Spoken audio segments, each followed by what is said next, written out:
जय हिंद दोस्तों। हर competitive exam में जहां पर भी करंट अफेयर्स में इकोनॉमिक्स के प्रश्न बनकर के आते हैं, वहां पर बजट के पूरे टॉपिक से प्रश्न बनता ही बनता है। जैसे कि यूपीपीसीएस की प्रीलिम्स की परीक्षा हो, यूपीपीसीएस की मेंस की परीक्षा हो, दोनों ही परीक्षाओं में बजट से प्रश्न बनकर के आता ही आता है। आज की जो पूरी क्लास है, इस पूरी क्लास के अंतर्गत हम लोग केंद्रीय बजट, यूनियन बजट को बहुत ही डिटेल में डिस्कस करने वाले हैं। इस पूरे टॉपिक से कैसे स्टैटिक प्रश्न बन सकते हैं और इसके साथ साथ कैसे करंट अफेयर बेस्ड नए प्रश्न यहां पर बनाए जा सकते हैं, उन दोनों का बहुत डिटेल में डिस्कस करने वाला हूं मैं। आपको मार्केट में इस पूरे टॉपिक पर जितने भी सोर्स अवेलेबल है, उन सभी सोर्स को फॉलो करके ही पूरी क्लास बनाई जा रही है।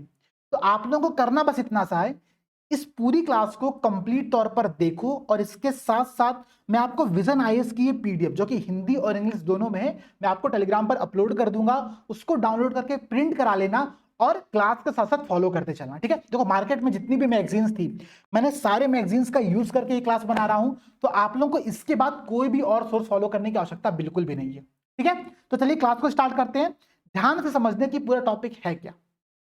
देखो, अगर हम बजट की बात करें तो बजट ये जो पूरा टर्म है, संविधान में, कॉन्स्टिट्यूशन में इस टर्म का प्रयोग कहीं पर किया ही नहीं गया है। आपके मन में प्रश्न उठेगा, सर बजट फिर है क्या। दरअसल संविधान के आर्टिकल 112 के अंतर्गत, 112 के अंतर्गत एक टर्म का प्रयोग किया गया है, वो है एनुअल फाइनेंशियल स्टेटमेंट। क्या है भाई? वार्षिक वित्तीय विवरण। जनरली इसी टर्म को आम बोलचाल की भाषा में बजट का नाम दे दिया जाता है, ठीक है। तो बजट क्या है? बजट एक ऐसा टर्म है, इसके लिए पूरे संविधान के अंतर्गत एक ही टर्म प्रयोग किया गया जो कि है एनुअल फाइनेंशियल स्टेटमेंट। तो प्रश्न क्या बनकर के आएगा एग्जाम में? प्रश्न ये बनेगा आप लोगों से दोस्तों कि प्रश्न ये बन सकता है आप लोगों से कि संविधान के किस आर्टिकल के अंतर्गत बजट शब्द का प्रयोग किया गया। ध्यान दीजिएगा, प्रश्न ये बन सकता है। ऑप्शन क्या देगा आपसे? ऑप्शन देगा आर्टिकल 110, 111, 112 और इनमें से कोई नहीं। आप बहुत खुशी खुशी और ओवर कॉन्फिडेंस में टिक करके आओगे आर्टिकल 112। यही गलती होती है एग्जाम में। ध्यान दीजिएगा, बजट शब्द का प्रयोग पूरे संविधान में कहीं पर भी नहीं किया गया है। इसके लिए जो टर्म प्रयोग किया गया है, उस टर्म का नाम है एनुअल फाइनेंशियल स्टेटमेंट या फिर वार्षिक वित्तीय विवरण। बजट होता क्या है? दरअसल जैसे कि मानो आपको कुछ पॉकेट मनी आपके पिताजी से मिली, कुछ आपकी कहीं मानो खुद की जॉब है, आपने कुछ पैसा वहां से कुछ कमा लिया, ट्यूशन पढ़ा करके, कुछ अन्य काम करके। तो ये जो आपकी प्राप्तियां हैं, जो आपके इनकम से, उसको हम लोग कहते हैं रिसिप्ट, जो आपने पैसे प्राप्त किए। अब आपको जो पैसे खर्चे करने हैं, मानो आपको वैलेंटाइन डे में कुछ खर्चा कर रहा है, ठीक है, आप कहीं घूमने जा रहे हो, वहां का खर्चा कर रहा है। तो जो आप खर्चा कर रहे हो और जो आपकी प्राप्तियां हो रही है, इन दोनों का मैनेजमेंट बजट कहलाता है। तो जो सरकार होती है किसी देश की, सरकार भी अपना बजट प्रस्तुत करती है ताकि अपने पूरे रिसिप्ट और एक्सपेंडिचर को मैनेज कर सके। बातें बहुत क्लियर है। सरकार की प्राप्तियां और सरकार के खर्चे, इन दोनों का डिटेल में जो विवरण होता है, वही बजट कहलाता है। संविधान में इस शब्द के लिए एनुअल फाइनेंशियल स्टेटमेंट, इस टर्म का प्रयोग किया गया है। इतनी बातें ध्यान रखना। देखो, पूरा बजट जो होता है दोस्तों, इस बजट को तैयार करने के लिए जो नोडल एजेंसी है भारत के अंतर्गत, ये पीवाईक्यू में पूछा गया प्रश्न है, ध्यान रखिएगा। जो नोडल एजेंसी है वो है फाइनेंस मिनिस्टर के अंतर्गत, वित्त मंत्रालय के अंतर्गत आर्थिक कार्य विभाग, मतलब डिपार्टमेंट ऑफ इकोनॉमिक अफेयर। तो प्रश्न का एग्जाम में आएगा कि निम्नलिखित में से कौन सी डिपार्टमेंट, ठीक है, आपका बजट बनाने के लिए नोडल निकाय के तौर पर कार्य करता है। तो वो है डिपार्टमेंट ऑफ इकोनॉमिक अफेयर या फिर आर्थिक कार्य विभाग, जो कि वित्त मंत्रालय के अंतर्गत एक डिपार्टमेंट है। इतनी बातें याद रहेंगी, आगे बढ़ते हैं। अच्छा, जैसा कि आप सभी जानते हो कि सामान्य तौर पर सामान्य वर्षों में जो केंद्र सरकार होती है, अपना बजट फरवरी माह में प्रस्तुत करती है, फरवरी माह में प्रस्तुत करती है। लेकिन ध्यान दीजिएगा आप लोग, जिस वर्ष लोकसभा का इलेक्शन होने वाला होता है, जैसे कि मानो लोकसभा का इलेक्शन कब होता है? सामान्य तौर पर मई महीने में होता है, जून के महीने में रिजल्ट आप लोगों का यहां पर आता है, ठीक है। सामान्य तौर पर यह प्रक्रिया चलती है लगातार कुछ सालों से। तो अब मार्च, मतलब आपका जो नया फाइनेंशियल ईयर फरवरी के बाद स्टार्ट होता है और लोकसभा के इलेक्शन से पहले तक का सरकार के जो खर्चे होते हैं, उसको मैनेज करने के लिए उस ईयर में, जिस साल लोकसभा का इलेक्शन होने वाला है, सरकार एक बजट जारी करती है। उसको हम लोग कहते हैं अंतरिम बजट। अंतरिम बजट है क्या? एक शॉर्ट टर्म प्रोसेस है, एक अल्पकालिक उपाय है, ताकि केवल इलेक्शन तक के लिए सरकार अपने खर्चों को मैनेज कर सके। क्योंकि भाई, इलेक्शन के बाद जो भी नई सरकार आएगी, उस नई सरकार की अपने कुछ नए प्रावधान होंगे, उस सरकार के कुछ नए अपने स्कीम्स होंगे, उन्होंने अपने कुछ नए वादे लोगों से किया होगा, तो उन वादों को पूरा करने के लिए उनको अपना अलग बजट बनाना पड़ता है। तो हर लोकसभा के इलेक्शन के पश्चात एक नया बजट फिर से बनाया जाता है। इसी प्रकार से इस बार भी क्या हुआ, जब आपका नई लोकसभा का यहाँ पर गठन किया गया है तो उसके बाद सरकार ने अपना फिर से बजट जारी किया। तो जो बजट जारी किया उसी बजट को यहाँ पर हम लोग डिटेल में डिस्कस करने वाले हैं। एक बात यहाँ पर और ध्यान रखना कि अंतरिम बजट के संदर्भ में, इंटरिम बजट के संदर्भ में संविधान में कोई भी प्रावधान यहाँ पर नहीं किया गया है। इतनी बातें क्लियर है आप लोगों को? परेशान बिल्कुल भी मत हो, ठीक है। ये कुछ बेसिक फैक्ट्स थे जो कि आप लोगों को पता होने चाहिए। अच्छा, यहाँ पर एक बात और ध्यान रखना, इस पूरे टॉपिक का पीडीएफ में इंग्लिश मीडियम में भी आप लोगों को दे दिया हूं, तो वहां से डाउनलोड करके आप लोग पैरेलली खोलो जितने भी इंग्लिश मीडियम वाले दोस्त हैं, ताकि आप लोगों को समझने में यहाँ पर दिक्कत ना हो। अब कुछ बातें और समझिएगा। देखो, जब पूरे बजट का क्लासिफिकेशन होता है उसको हम दो पार्ट में करते हैं। एक होता है आपको समझ में कहते हैं रेवेन्यू बजट, और एक आपका होता है समझ में कहते हैं कैपिटल बजट, ठीक है। तो राजस्व बजट और पूंजीगत बजट, इन दोनों में बहुत एक सिंपल सा डिफरेंस है, बस समझने का प्रयास करना। क्या होता है पूंजीगत बजट या फिर कैपिटल बजट का मतलब इतना है कि आप या तो किसी पूंजी का निर्माण कर रहे हो या किसी पूंजी को बेच रहे हो या फिर समाप्त कर रहे हो। जैसे कि मानो आपने अपना पैसा खर्चा करके, ठीक है, एक घर का निर्माण कराया। ये घर क्या है? ये आपका पूंजीगत एक संपत्ति का निर्माण हुआ है, ठीक है। तो आपने जो पैसे खर्चा किए, आपने उसे एक पूंजी क्रिएट किया, तो ये पूंजीगत बजट के अंतर्गत आएगा, एक कैपिटल बजट के अंतर्गत आता है, ठीक है। इसके जस्ट अपोजिट सरकार जो सैलरीज देती है, सरकार जो टैक्स कलेक्ट करती है, ये सब आपका रेवेन्यू बजट के अंतर्गत शामिल होता है, ठीक है। एक बहुत बेसिक डिफरेंस है। इस डिफरेंस को समझ करके यहाँ पर हम लोग आगे बढ़ेंगे। इसका प्रयोग अभी आगे आप लोगों को पढ़ने वाला है। अब आगे और समझो कुछ बातें और। सरकार जब बजट प्रस्तुत करती है तो उसके अंदर बहुत सारे अन्य डॉक्यूमेंट्स भी जारी किए जाते हैं। डॉक्यूमेंट्स क्या होते हैं इस बात को समझना। देखो, आर्टिकल 112 के अंतर्गत हमने देखा कि एक एनुअल फाइनेंशियल स्टेटमेंट होता है। क्या होता है? वार्षिक वित्तीय विवरण होता है। इसके साथ ही साथ आर्टिकल 113 के अंतर्गत आपकी अनुदान की बहुत सारी मांगों पर डॉक्यूमेंट्स होते हैं, आपके फाइनेंस बिल होते हैं, वित्त विधेयक होता है आर्टिकल 110 के अंतर्गत।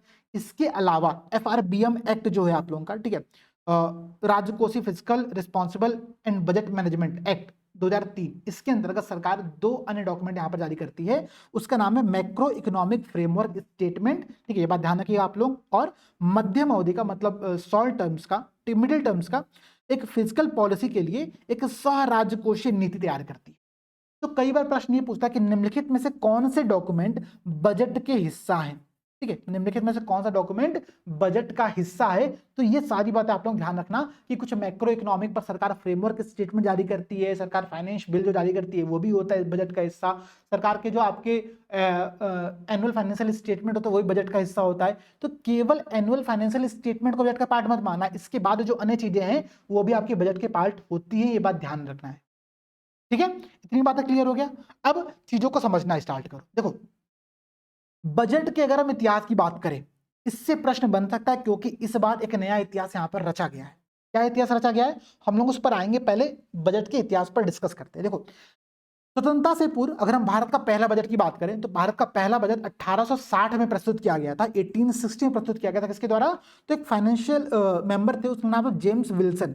तो जेम्स विल्सन के द्वारा 1860 में भारत का पहली बार बजट प्रस्तुत किया गया था। जब सरकार अंतरिम सरकार बनती है भारत की, तो उसके जो सदस्य रहते हैं लियाकत अली खान, उन्होंने 1947-48 का बजट यहाँ पर प्रस्तुत किया था। तो ये दो बातें ध्यान रखिएगा। जब भारत को आज़ादी मिल जाती है तो आज़ादी मिलने के बाद जो भारत के पहले फाइनेंस मिनिस्टर थे, पहले वित्त मंत्री थे, उनका नाम क्या था? RK षणमुखम चेट्टी, ठीक है। तो RK षणमुखम चेट्टी ने स्वतंत्र भारत का पहला बजट प्रस्तुत किया था। ये भी प्रश्न कई बार एग्जाम में बनकर के आता है कि भाई स्वतंत्र भारत का, इंडिपेंडेंट इंडिया का सबसे पहला बजट किसने प्रस्तुत किया था? तो सबसे पहले finance minister RK Shanmukham Chetty के द्वारा इसको प्रस्तुत किया गया था, ठीक है। इतनी बातें क्लियर रहेंगी।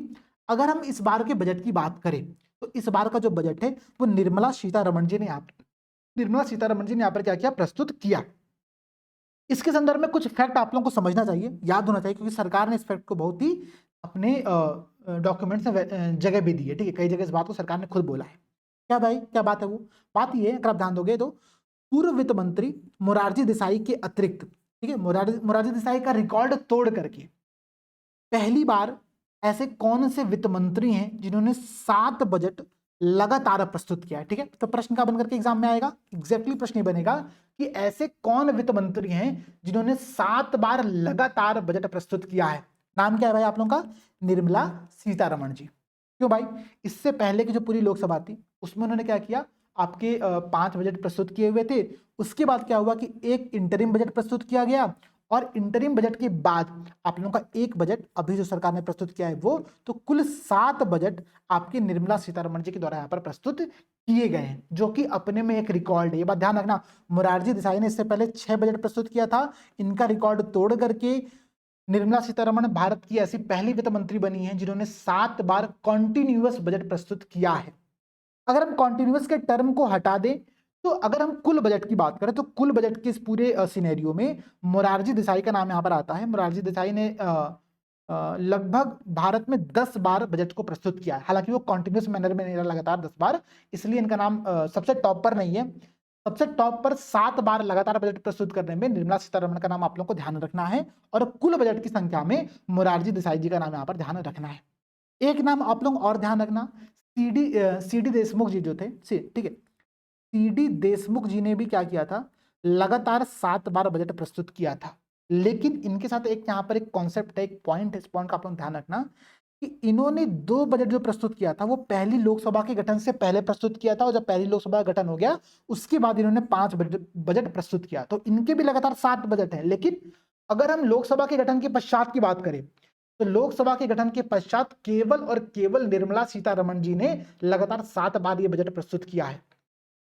इतना पॉइंट ध्यान रहेगा ना, ये बहुत इंपॉर्टेंट क्वेश्चन है, इस टॉपिक से प्रश्न बन सकता है, इसीलिए मैं बहुत आप लोगों को इंपॉर्टेंट समझा रहा हूं। मोरारजी देसाई का जो संख्या है वो लगातार में अब पहले नंबर पर नहीं रहे, लेकिन कुल बजट की संख्या में ये अभी भी पहले नंबर पर यहां पर शामिल है। ठीक है, इतनी बातें ध्यान रखो। कुछ फैक्ट यहां पर और समझो भाई। अगर हम लॉन्गेस्ट बजट की बात करें, ठीक है, तो लॉन्गेस्ट बजट में भी 2 प्रकार की कैटेगरीज आती है। एक कैटेगरी होती है शब्दों के मामले में, कि ऐसा कौन सा बजट था, ऐसे कौन से फाइनेंस मिनिस्टर है जिन्होंने सबसे ज्यादा शब्दों का प्रयोग किया अपने बजट भाषण के अंतर्गत। ठीक है, तो उनमें आपका जो नाम आता है ना, बड़ा अपवाद स्वरूप नाम है, आपको बिलीव नहीं होगा। मनमोहन सिंह जी ने सबसे ज्यादा शब्दों को बोलने का रिकॉर्ड यहाँ पर दर्ज किया है। ठीक है भाई, अब क्या ही बोला जा सकता है। ठीक है, तो मनमोहन सिंह जी का नाम आप लोग ध्यान रखना। मनमोहन सिंह जी ने सबसे लंबा बजट शब्दों के मामले में प्रस्तुत किया है। और अगर हम समय के मामले में बात करें, टाइम के मामले में बात करें, तो 2 घंटा 40 मिनट का बजट, लगभग 2 घंटा 42 मिनट का बजट 2020 में निर्मला सीतारमण जी ने प्रस्तुत किया था। ठीक है, तो निर्मला सीतारमण जी के नाम पर यहाँ पर आप लोगों के 2 रिकॉर्ड में दर्ज हो चुके हैं। ठीक है, एक लगातार 7 बार बजट का, ठीक है, लगातार 7 बार बजट का, और दूसरा सबसे अधिक समय ड्यूरेशन में इनके बजट अभी एग्जिस्ट करता है। ठीक है, तो इतनी बातें नोट कर लेना, इतनी बातें आप लोग याद कर लेना। अब हम लोग यहां से आगे बढ़ने वाले हैं। ठीक है, चलो भाई देखो, अब आप लोगों का असली बजट यहां पर स्टार्ट होता है। देखो, जब भी बजट स्टार्ट होता है ना, मतलब बजट का पूरा प्रोसेस स्टार्ट होता है, तो बजट वाले दिन बजट की जो हार्ड कॉपी होती है वो आपकी लोकसभा पहुंचती है, और उससे पहले जो हमारी फाइनेंस मिनिस्टर या होते हैं या फिर होती हैं, वो राष्ट्रपति महोदया के पास जाकर के, फिर महोदय के पास जाकर के दही चीनी से उनका स्वागत किया जाता है, ताकि क्या हो भाई, आपका बजट शुभ जाए। अब पता नहीं ये प्रोसेस कितना कारगर रहा इस बार, लेकिन ये बातें होती हैं। ठीक है, हलवा सेरेमनी भी आपका बजट से रिलेटेड होता है, हलवा बनाया जाता है, मुंह मीठा किया जाता है, तब हम लोग बजट को लेकर के आगे बढ़ते हैं। ठीक है, तो ये पूरा प्रोसेस आप लोगों को समझना है। अब कुछ बातें ध्यान समझो। अब यहाँ पर आप लोगों का फैक्चुअल टॉपिक स्टार्ट हो रहा है, जो कि बहुत इंपॉर्टेंट है। इस पीडीएफ के साथ आप लोग चीजों को याद करते चलना। देखो, बजट में रिसिप्ट और एक्सपेंडिचर 2 चीजों का डिटेल शामिल होता है। बातें क्लियर है? इस रिसिप्ट और एक्सपेंडिचर को हम लोग 2 पार्ट में डिवाइड करते हैं, रेवेन्यू और कैपिटल। इतनी बातें भी क्लियर है? अगर हम लोग रेवेन्यू रिसिप्ट की बात करें, अगर हम लोग राजस्व प्राप्ति की बात करें, तो इस बार सरकार की जो राजस्व प्राप्ति है वो है कितनी, आपकी 31.3 लाख करोड़। नोट कर लेना इस बात को, 31.3 लाख करोड़। ठीक है, और सरकार के जो कैपिटल रिसिप्ट है, जो सरकार का जो पूंजीगत प्राप्ति है, वो है आपका 16.91 लाख करोड़। ठीक है, 16.91 लाख करोड़ रुपया। अगर आप इन दोनों को सम कर दोगे, इन दोनों को अगर आप सम कर दोगे, तो आपका जो टोटल रिसिप्ट निकल करके आएगा वो होगा आप लोगों का 48.21 लाख करोड़ रुपए का। ठीक है, तो देखो बात समझना, सरकार का बजट टोटल कितने का रहा? सरकार का जो इस बार का बजट है वो है आपका 48.21 लाख करोड़ का। तो प्रश्न कभी ये भी बन करके आ सकता है कि भारत सरकार का इस बार का बजट कितने रुपए का है, तो वो कितना है, 48.21 लाख करोड़ रुपए का बजट है, जिसमें से 31.3 लाख करोड़ रुपए का बजट राजस्व प्राप्तियां हैं आपकी, और 16.91 लाख करोड़ रुपए जो है वो आपका कैपिटल रिसिप्ट है, पूंजीगत प्राप्तियां हैं। अगर हम इसको परसेंटेज में बात करें आप लोगों का, तो नोट कर लेना, परसेंटेज में भी 65% टोटल रिसिप्ट का, टोटल प्राप्ति का 65% आप लोगों को रेवेन्यू रिसिप्ट है और कैपिटल रिसिप्ट आप लोगों का 35% है, 35% है। तो कई बार प्रश्न ये बनकर के भी आता है दोस्तों, ध्यान रखिएगा आप लोग, अगर नंबर पर ना भी प्रश्न पूछे तो प्रश्न पूछता है कि सरकार की प्राप्तियों में सबसे ज्यादा भूमिका किसकी है, तो राजस्व प्राप्ति की है। राजस्व प्राप्ति आपका टोटल प्राप्ति का 65% है, जो कि 31.3 लाख करोड़ रुपया है। और इसके बाद सरकार का जो कैपिटल रिसिप्ट होता है, जो पूंजीगत प्राप्ति होता है, वो आपका 35% है, जो कि 16.91 लाख करोड़ रुपया है। तो ये पॉइंट नोट कर लेना, ये क्रम नोट कर लेना कि राजस्व प्राप्तियां ज्यादा है और कैपिटल प्राप्ति हमारे पास कम है, 65% और 35%। टोटल बजट कितने का है, 48.21 लाख करोड़ रुपए का बजट यहां पर है। अब सरकार खर्चा कितना करेगी, भाई जितना पैसा आया उतना पैसा सरकार खर्चा करेगी, सिंपल सी बात है। तो यही 48.21 लाख करोड़ रुपए जो होता है सरकार का एक्सपेंडिचर भी होता है। एक्सपेंडिचर को भी हम दो पार्ट में डिवाइड करते हैं, रेवेन्यू एक्सपेंडिचर और कैपिटल एक्सपेंडिचर। ठीक है, इतनी बात ध्यान रखना, कैपिटल एक्सपेंडिचर बहुत अच्छी चीज होती है। जैसे भाई हमने पैसा खर्चा करके एक सोना ले लिया, ठीक है, जैसे हम लोग घर में क्या होता है, भाई पैसा तो हमारे पास ज्यादा है, पैसा की सेविंग करनी है, गोल्ड खरीद लो, पैसे की सेविंग करनी है, कोई जमीन खरीद लो, पैसे की सेविंग करनी है, कुछ ऐसे जगह पे इन्वेस्टमेंट करो जो कि आपको कुछ रिटर्न दे सके। जैसे हमने क्या किया भाई, हमने सेटअप बना लिया, हमने एक लैपटॉप खरीद लिया, मैकबुक खरीद लिया, मोबाइल खरीद लिया, कुछ आईपैड खरीद लिया, क्लासेस लेना स्टार्ट कर दिया, तो ये हमारा कैपिटल एक्सपेंडिचर है। ठीक है, तो कैपिटल एक्सपेंडिचर अच्छा होता है, सरकार हमेशा कैपिटल एक्सपेंडिचर में प्रयास करती है। और अगर सरकार का रेवेन्यू एक्सपेंडिचर बढ़ रहा है, सरकार थोड़ी सी परेशान यहाँ पर होती है। ठीक है, अब बात समझिएगा, राजस्व खर्चा, अगर मैं सरकार के राजस्व खर्चे की बात करूं तो ये आपका है टोटल 37.9 लाख करोड़ रुपया, जो कि टोटल खर्चे का 77% है। टोटल खर्चा कितना है, 77% है। और वहीं पर सरकार का जो टोटल कैपिटल एक्सपेंडिचर, जो पूंजीगत खर्चा है, वो टोटल खर्चे का 23% है। कितना है, 23%। कितना है भाई, वो आप यहां पर ध्यान दो, सरकार का कैपिटल एक्सपेंडिचर कितना है, ये देखो, सरकार भी बड़ा बड़ा खतरनाक बनाते हैं। ठीक है, 11,11,111 करोड़ रुपया सरकार का जो कैपिटल एक्सपेंडिचर है वो इतना है, याद रहेगा, पॉइंट क्लियर है। मैं फिर से आप लोगों को समराइज करता हूं, देखो बातें बहुत इंपॉर्टेंट है, बहुत क्लियर है, इसलिए मैं फिर से बता रहा हूं। यहां से प्रश्न एग्जाम में बन करके आता है, और जनरली ये सब चीजें हमको समझ में नहीं आते। सब मानो अगर आपको खुद पढ़ना हो, आप क्या पढ़ोगे, आप इतने सारे नंबर यहाँ पर देखोगे, बेहोश हो जाओगे कि भाई ये क्या है, हमको तो कुछ समझ में नहीं आ रहा। ठीक है, मैं तो समझा रहा हूँ, उस पर समझने पर फोकस करना। ठीक है, सबसे पहली बात यहाँ पर ये समझो कि सरकार का जो रिसिप्ट है, सरकार की जो प्राप्तियां हैं, उसमें रेवेन्यू रिसिप्ट की भूमिका ज्यादा है। कितनी ज्यादा है, तो रेवेन्यू रिसिप्ट सरकार के टोटल प्राप्तियों का 65% है, 65% है। यहाँ पर ध्यान देना आप लोगों का, मैंने आप लोगों को एक चार्ट बनाया हुआ है, ये आपका 65% है। और सरकार का जो कैपिटल रिसिप्ट है, जो कैपिटल प्राप्ति है, वो टोटल प्राप्तियों का 35% है। अगर हम पैसों के टर्म में बात करें तो 31.3 लाख करोड़ रुपए सरकार का राजस्व प्राप्ति है, और सरकार की जो पूंजीगत प्राप्ति है वो 16.91 लाख करोड़ रुपए यहां पर आप लोगों की है। ठीक है, इतनी बात याद रहेंगी। पहला पॉइंट तो आप लोगों का ये हो गया। दूसरा पॉइंट क्या है भाई, सरकार के जो खर्चे हैं उनमें 77%, 77% जो खर्चा है वो रेवेन्यू खर्चा है, और कैपिटल एक्सपेंडिचर सरकार का 23% यहां पर है। तो रेवेन्यू हमेशा से आगे, चाहे वो खर्चे की बात हो चाहे प्राप्ति की बात हो, इतनी बातें नोट कर लेना। प्लस सरकार के जो टोटल बजट है वो 48.21 लाख करोड़ रुपए का है। इसमें भी अगर आप एक बात ध्यान दोगे तो सरकार का जो कैपिटल एक्सपेंडिचर है थोड़ा सा इंटरेस्टिंग है, 11,11,111 करोड़ रुपया।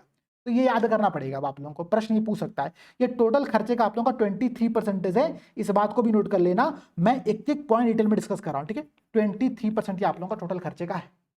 इसमें अगर आप एक बात यहाँ पर और ध्यान दोगे, ठीक है, मैं इसको थोड़ा इरेज कर रहा हूं ताकि मैं कुछ पॉइंट्स यहाँ पर और लिख सकूं। आई होप कि सारे पॉइंट्स आपने नोट यहाँ पर कर लिया होगा। ठीक है, देखो भाई, अगर हम रेवेन्यू प्राप्तियों की बात करें तो सरकार का रेवेन्यू प्राप्ति जनरली लगातार बढ़ रहा है। अगर आप पिछले कुछ वर्षों से देखोगे तो लगातार रेवेन्यू प्राप्ति क्या हो रही है, सरकार की बढ़ रही है। लेकिन सेम बात हम सरकार के कैपिटल प्राप्ति पर नहीं कर सकते, कैपिटल रिसिप्ट पर नहीं कर सकते, क्योंकि आप देखो यहाँ पर बढ़ा, यहाँ पर घटा, फिर क्या थोड़ा सा बढ़ा है क्या, ये फिर थोड़ा सा घटा है आप लोगों का। ठीक है, तो अब प्रश्न क्या पूछेगा पता है, प्रश्न एग्जाम में ये पूछ सकता है कि पिछले बजट के अनुसार इस बार का जो कैपिटल रिसिप्ट रहा है उसमें कमी देखने को मिली है। ठीक है, उसमें कमी देखने को मिली है। ठीक है, तो ये बात सत्य मान करके आना है, ये बात क्या करना है, सही मान करके आना है, क्योंकि इससे पहले के बजट में सरकार के पास कितना कैपिटल क्या था भाई, ये कैपिटल रिसिप्ट था तो ज्यादा था अभी प्रेजेंट टाइम से। ठीक है, तो यहाँ पर एक गिरावट देखने को मिल रही है, इस बात को नोट डाउन कर लेना कहीं पर। ठीक है, इस बात को एक ऐसे पॉइंट मार करके नोट करके इस बात को लिख लेना कि सरकार की पूंजीगत प्राप्ति में इस बार गिरावट देखने को मिली है। ठीक है, इस बार गिरावट देखने को मिली है। एक तो ये बात समझो ग्राफ को। दूसरा ग्राफ यहाँ पर क्या समझना है भाई, सरकार का रेवेन्यू आप एक्सपेंडिचर देखोगे लगातार बढ़ रहा है। ठीक है, कैपिटल एक्सपेंडिचर फिर यहाँ पर थोड़ा सा चीजें डाउन डोल है भाई, यहाँ पर बढ़ा, यहाँ पर घटा, फिर यहाँ पर बढ़ गया। ठीक है, तो अगर हम ध्यान दें तो रेवेन्यू रिसिप्ट और रेवेन्यू एक्सपेंडिचर इन दोनों में लगातार चीजें बढ़ रही हैं, जबकि कैपिटल रिसिप्ट और कैपिटल एक्सपेंडिचर, कैपिटल रिसिप्ट में चीजें घट रही हैं और कैपिटल एक्सपेंडिचर में चीजें इस बार बढ़ी हैं। ठीक है, तो इतनी बातें आप लोग नोट करिए, कहीं पर लिख लेना। यही है, यही चीज है आप लोगों को ग्राफ समझने के लिए इस क्लास को देखने का फायदा। क्लास में हम लोग यही सब चीजें यहाँ पर डिस्कस करते चलते हैं। अब कुछ बातें और समझो भाई, सरकार के घाटे, सरकार के डेफिसिट्स क्या होते हैं यार, घाटा क्या होता है, अगर आपके पास घाटा हो रहा है तो घाटा क्या होता है। घाटे का मतलब बहुत सिंपल सा ये होता है कि आप कितना पैसा पा रहे हो और कितना पैसा खर्चा कर रहे हो, इसमें जो डिफरेंस है वही घाटा कहलाता है, डेफिसिट कहलाता है। ठीक है, अगर आप खर्चा ज्यादा कर रहे हो तो आपका डेफिसिट है, और जो भी आप ज्यादा खर्चा कर रहे हो उसी खर्चे को करने के लिए, जैसे मानो आपको 90 रुपए आपको कहीं से प्राप्त हुआ, आपकी इनकम 90 रुपए थी एक महीने की। ठीक है, आपने उस महीने में खर्चा कितना किया, 100 रुपए खर्चा किया। तो जो आपने 10 रुपए यहाँ पर प्लस में खर्चा किया है ना दोस्तों, जो आपने 10 रुपए यहाँ पर एक्स्ट्रा खर्चा किया है, यही आपको इसी खर्चे की पूर्ति करने के लिए आपको लोन लेना पड़ता है।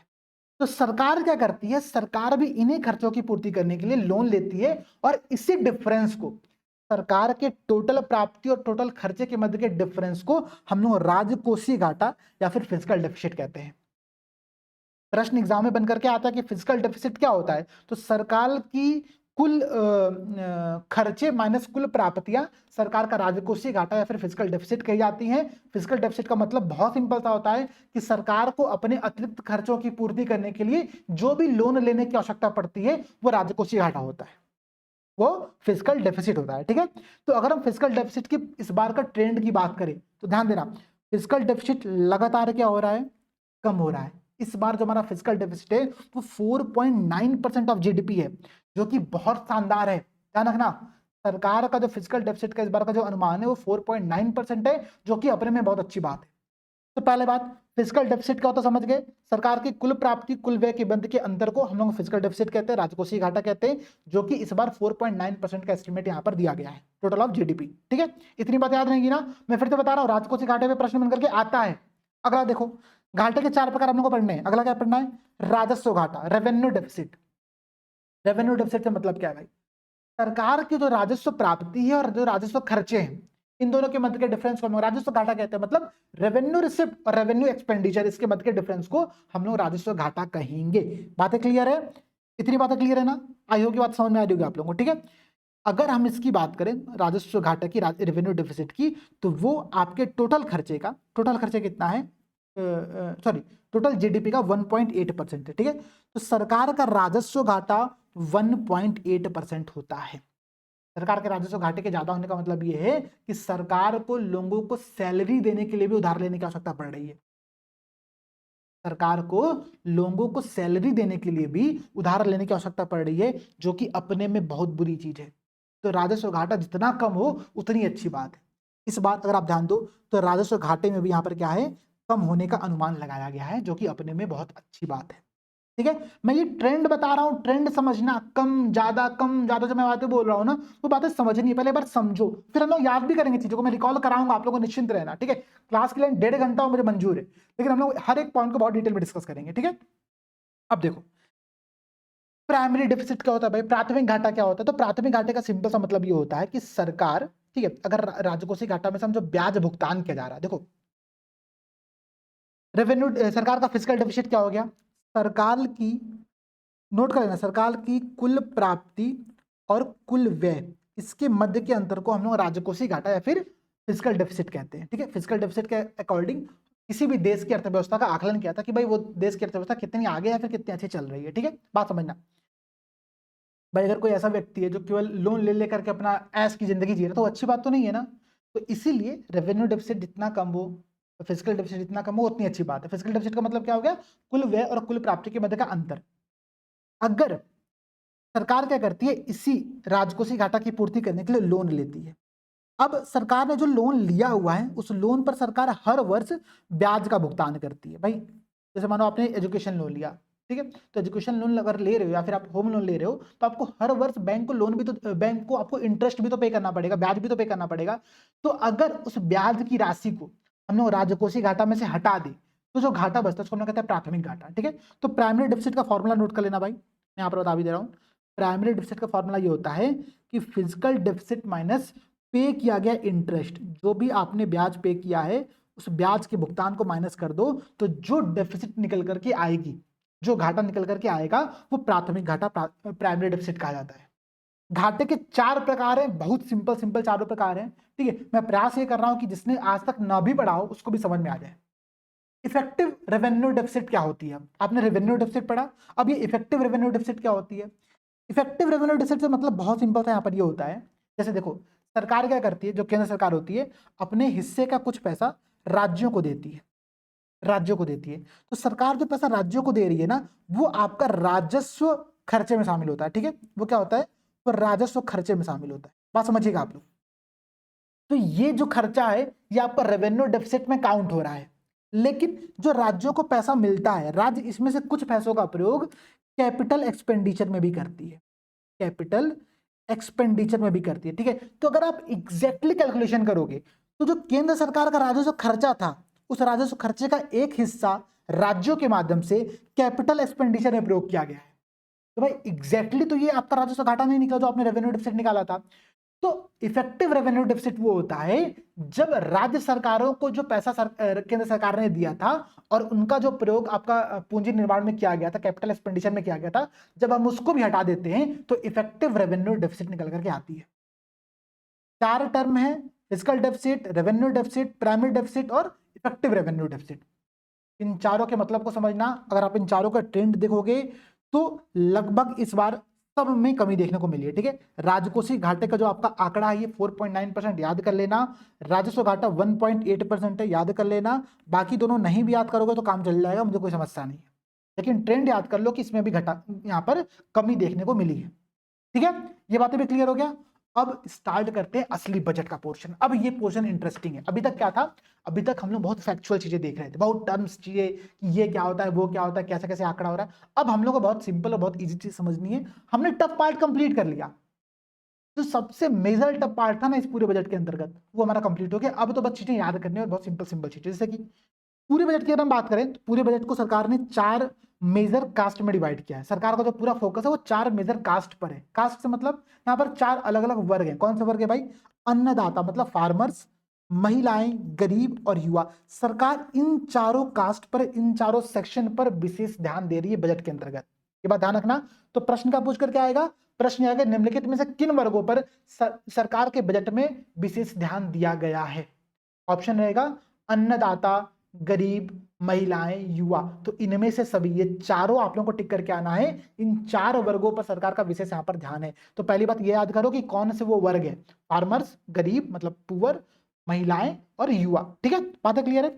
बजट की अगर हम थीम की बात करें तो बजट का थीम 4 पॉइंट पर बेस्ड है। एम्प्लॉयमेंट क्रिएशन, रोजगार पर, स्किल ट्रेनिंग पर है, ठीक है, एमएसएमईज पर है और मिडिल क्लास पर है। कहने के लिए सरकार का फोकस मिडिल क्लास पर था। अब मिडिल क्लास के लिए बजट कितना अच्छा रहा ये सब आप कमेंट सेक्शन में बताना। ठीक है, लेकिन एक बात समझिएगा, बजट की जो पूरी थीम है वो रोजगार, कौशल विकास, एमएसएमई और मध्यम वर्ग पर बेस्ड है। देखो बहुत अलग अलग डिफरेंस है, किन वर्गों पर ध्यान है, किन कास्ट पर ध्यान दिया जा रहा है। तो 4 कास्ट है, फार्मर्स, गरीब, महिलाएं, युवा। बजट की थीम अलग चीज है। बजट की जो थीम है वो 4 चीजों, 4 पॉइंट पर बेस्ड है।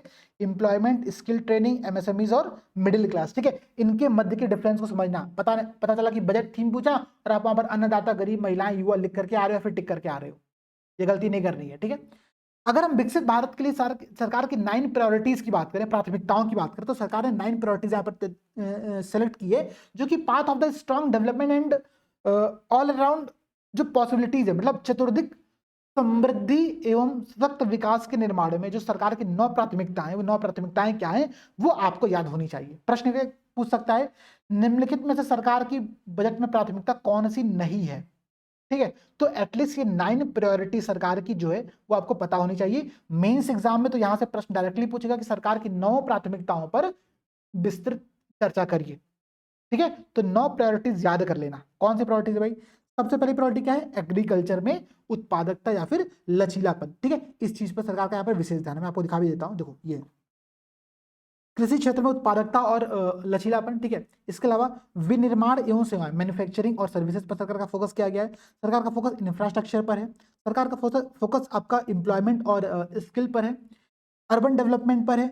इनोवेशन, रिसर्च एंड डेवलपमेंट पर है। ठीक है, समावेशी विकास मतलब सभी मानव संसाधन का, ह्यूमन रिसोर्स का विकास और सोशल जस्टिस, सामाजिक न्याय, इस पर सरकार ने फोकस किया हुआ है। एनर्जी संरक्षण, एनर्जी कंजर्वेशन, इस पर सरकार का फोकस है। और न्यू जनरेशन के सुधार, new reform for the new generation, नई पीढ़ी के जो सुधार है इन पर। तो सरकार की ये 9 प्रायोरिटीज है, ध्यान रखिएगा आप लोग। ये प्रायोरिटीज किस लिए हैं, तो चतुर्दिक समृद्धि और सतत विकास के पथ के लिए। ठीक है, मतलब path of the strong development and all around जो प्रॉस्पेरिटी है, इसके लिए सरकार ने ये आपकी 9 प्रायोरिटीज यहाँ पर तय की है। याद रहेगा, देखो फिर से मैं बता रहा हूँ, 4 कास्ट पर फोकस है, बजट की 4 थीम है, 9 प्रायोरिटीज है। तो ऐसा भी प्रश्न पूछ सकता है। प्रश्न क्या पूछेगा पता है, निम्नलिखित में से, ठीक है, सही क्रम चयन करिए किसका, तो कितने कास्ट, कितने थीम और कितनी प्रायोरिटीज इस बार के बजट में रखी गई। ठीक है, तो 4 कास्ट, 4 थीम और 9 प्रायोरिटीज हैं। 4 कास्ट क्या है, फार्मर्स, गरीब, महिलाएं, युवा। 4 थीम क्या है, रोजगार, कौशल विकास, एमएसएमईज और मिडिल क्लास। और 9 प्रायोरिटीज, एग्रीकल्चर में प्रोडक्टिविटी को बढ़ावा देना, manufacturing and service, infrastructure, skill and employment, urban development, innovation, research and development, आपका सोशल जस्टिस और समावेशी विकास। ठीक है, एनर्जी कंजर्वेशन और reform for the new future, मतलब नई पीढ़ी के सुधार या फिर अगली पीढ़ी के सुधार। इतनी बातें याद रखना, 9 प्रायोरिटीज आप लोग यहाँ पर याद रखना। अब हम लोग क्या करेंगे, एक एक प्रायोरिटीज को पकड़ेंगे और उनके संदर्भ में जितने भी टॉपिक्स इस बार न्यूज में रहे हैं उन सबको डिटेल में यहाँ पर डिस्कस करेंगे। ध्यान रखना, इस पीडीएफ की अतिरिक्त में बहुत सारी इन्फॉर्मेशन आप लोगों को देने वाला हूँ, तो केवल इस पीडीएफ को मत फॉलो करो, इस पीडीएफ के साथ जो भी पॉइंट्स मैं बता रहा हूँ पॉइंट्स आप लोग नोट करते चलना। ठीक है, ध्यान दीजिएगा। सबसे पहली प्रायोरिटी हमारी क्या है, एग्रीकल्चर सेक्टर में प्रोडक्टिविटी को बढ़ावा देना। अब सरकार इसके लिए क्या कर रही है, अगर आपने रिसेंट का एक न्यूज देखा हो तो सरकार ने क्या किया हुआ है, एक क्लाइमेट अनुकूल कुछ बीजों का निर्माण किया है। कौन सी बीज है भाई, तो ध्यान रखो आप लोग, यहाँ पर कुछ आंकड़ा गड़बड़ है, मैं आपको एक आंकड़ा बता रहा हूँ। ठीक है, सरकार ने 34 क्षेत्रीय और आपका 27 हॉर्टिकल्चर फसलों के लिए टोटल 109 नई हाई वैरायटी प्रोडक्टिविटी वाली बीजों का निर्माण किया है, जो कि जलवायु अनुकूल किस्में हैं। ठीक है, जलवायु अनुकूल मतलब क्लाइमेट रेजिलिएंट सीड्स इस बार सरकार के द्वारा डेवलप किया गया। ठीक है, जो हमारे प्रधानमंत्री नरेंद्र मोदी जी हैं, वो जो पूसा आईकार का दिल्ली का जो हेडक्वार्टर है, वहां पर जाकर के उन्होंने ये 109 नई किस्मों का शुरुआत किया है।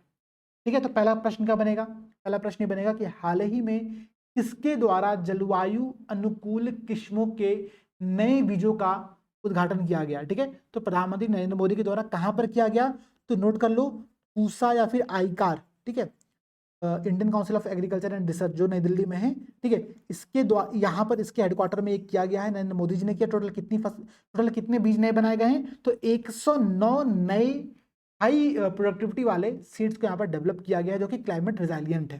ठीक है, यहाँ पर मैं आपको एग्जांपल भी देता हूँ। एक एग्जांपल है, जैसे प्रश्न ये भी पूछ सकता है, प्रश्न पता क्या पूछेगा कि हाल ही में चर्चा में रहा CR416 क्या है। नोट कर लो इस बात को, जल्दी से नोट करो कि हाल ही में चर्चा में रहा CR416 क्या है। क्या है भाई ये, तो ये एक प्रकार की धान का बीज है, जो कि जो कोस्टल एरिया है, खारे पानी के जो एरियाज हैं वहां पर इस प्रकार के चावल का, धान का प्रोडक्शन किया जाएगा। इसकी जो प्रोडक्टिविटी होगी वो बहुत ज़्यादा होगी, और इसके साथ साथ जो भी क्लाइमेट के चेंजेस हो रहे हैं उससे, और कई अन्य सारी बीमारी जैसे कि आपका ब्राउन स्पॉट हो गया, नेक ब्लास्ट हो गया, सीथ रॉट हो गया, ठीक है, या फिर टिड्डों का जो आक्रमण होता है, उन सब से इस चावल की फसल की ये रक्षा करेगा। ठीक है, तो CR416 धान की एक नई वैरायटी है, जिसको 109 जो नई वैरायटीज लॉन्च की उसके अंतर्गत शामिल किया गया। ठीक है, इस पूरी 109 सीड्स के अंतर्गत टोटल 34 क्षेत्रीय और 27 हॉर्टिकल्चर फसलें शामिल, मतलब टोटल 61 फसलों के लिए 109 सीड्स यहाँ पर डेवलप किए गए। ध्यान रखना, ये आंकड़े बहुत इंपॉर्टेंट है। टोटल 61 क्रॉप्स के लिए करीब 109 सीड्स यहाँ पर डेवलप किए गए। मैं दोनों को बहुत फिर से बता रहा हूँ, ये क्रॉप से ये इतनी फसलें हैं, इतनी फसलों के लिए 109 सीड्स बनाए गए हैं। ठीक है, इन 61 फसलों में आपकी 34 क्षेत्रीय फसलें हैं और 27 हॉर्टिकल्चर वाली फसलें हैं। ठीक है, पहली बात क्लियर है। तो बजट के अंतर्गत सरकार ने जो प्रावधान किया था, अभी कुछ दिनों पहले ही प्रधानमंत्री मोदी जी ने इसको उद्घाटन भी यहाँ पर कर दिया। ठीक है, तो ये बात आप लोगों को ध्यान रखनी। अब देखो भाई, इसी बजट के अंतर्गत सरकार ने कुछ अन्य प्रावधान भी किए, जैसे कि सरकार ने नेचुरल फार्मिंग को बढ़ावा देने के लिए आने वाले 2 वर्षों में, ठीक है, सर्टिफिकेशन और ब्रांडिंग के माध्यम से भारत के 1 करोड़ किसानों को नेचुरल फार्मिंग में शामिल करेगी। ठीक है, तो ये आंकड़ा क्या कहता है, एक आंकड़ा नोट कर लो कि आने वाले अगले 2 वर्षों में, ठीक है, प्रश्न क्या पूछेगा, एक स्टेटमेंट देगा कि आने वाले 5 वर्षों में सरकार का उद्देश्य है कि हम 1 करोड़ किसानों को प्राकृतिक खेती में शामिल करेंगे। आप सही टिक करके आओगे, ध्यान रखना, सही नहीं टिक करना मेरे भैया। अरे मेरे भैया बात ध्यान से बहुत समझो, अगले 2 वर्षों में 1 करोड़ किसानों को शामिल किया जा रहा है। ठीक है, न कि 5 वर्षों में।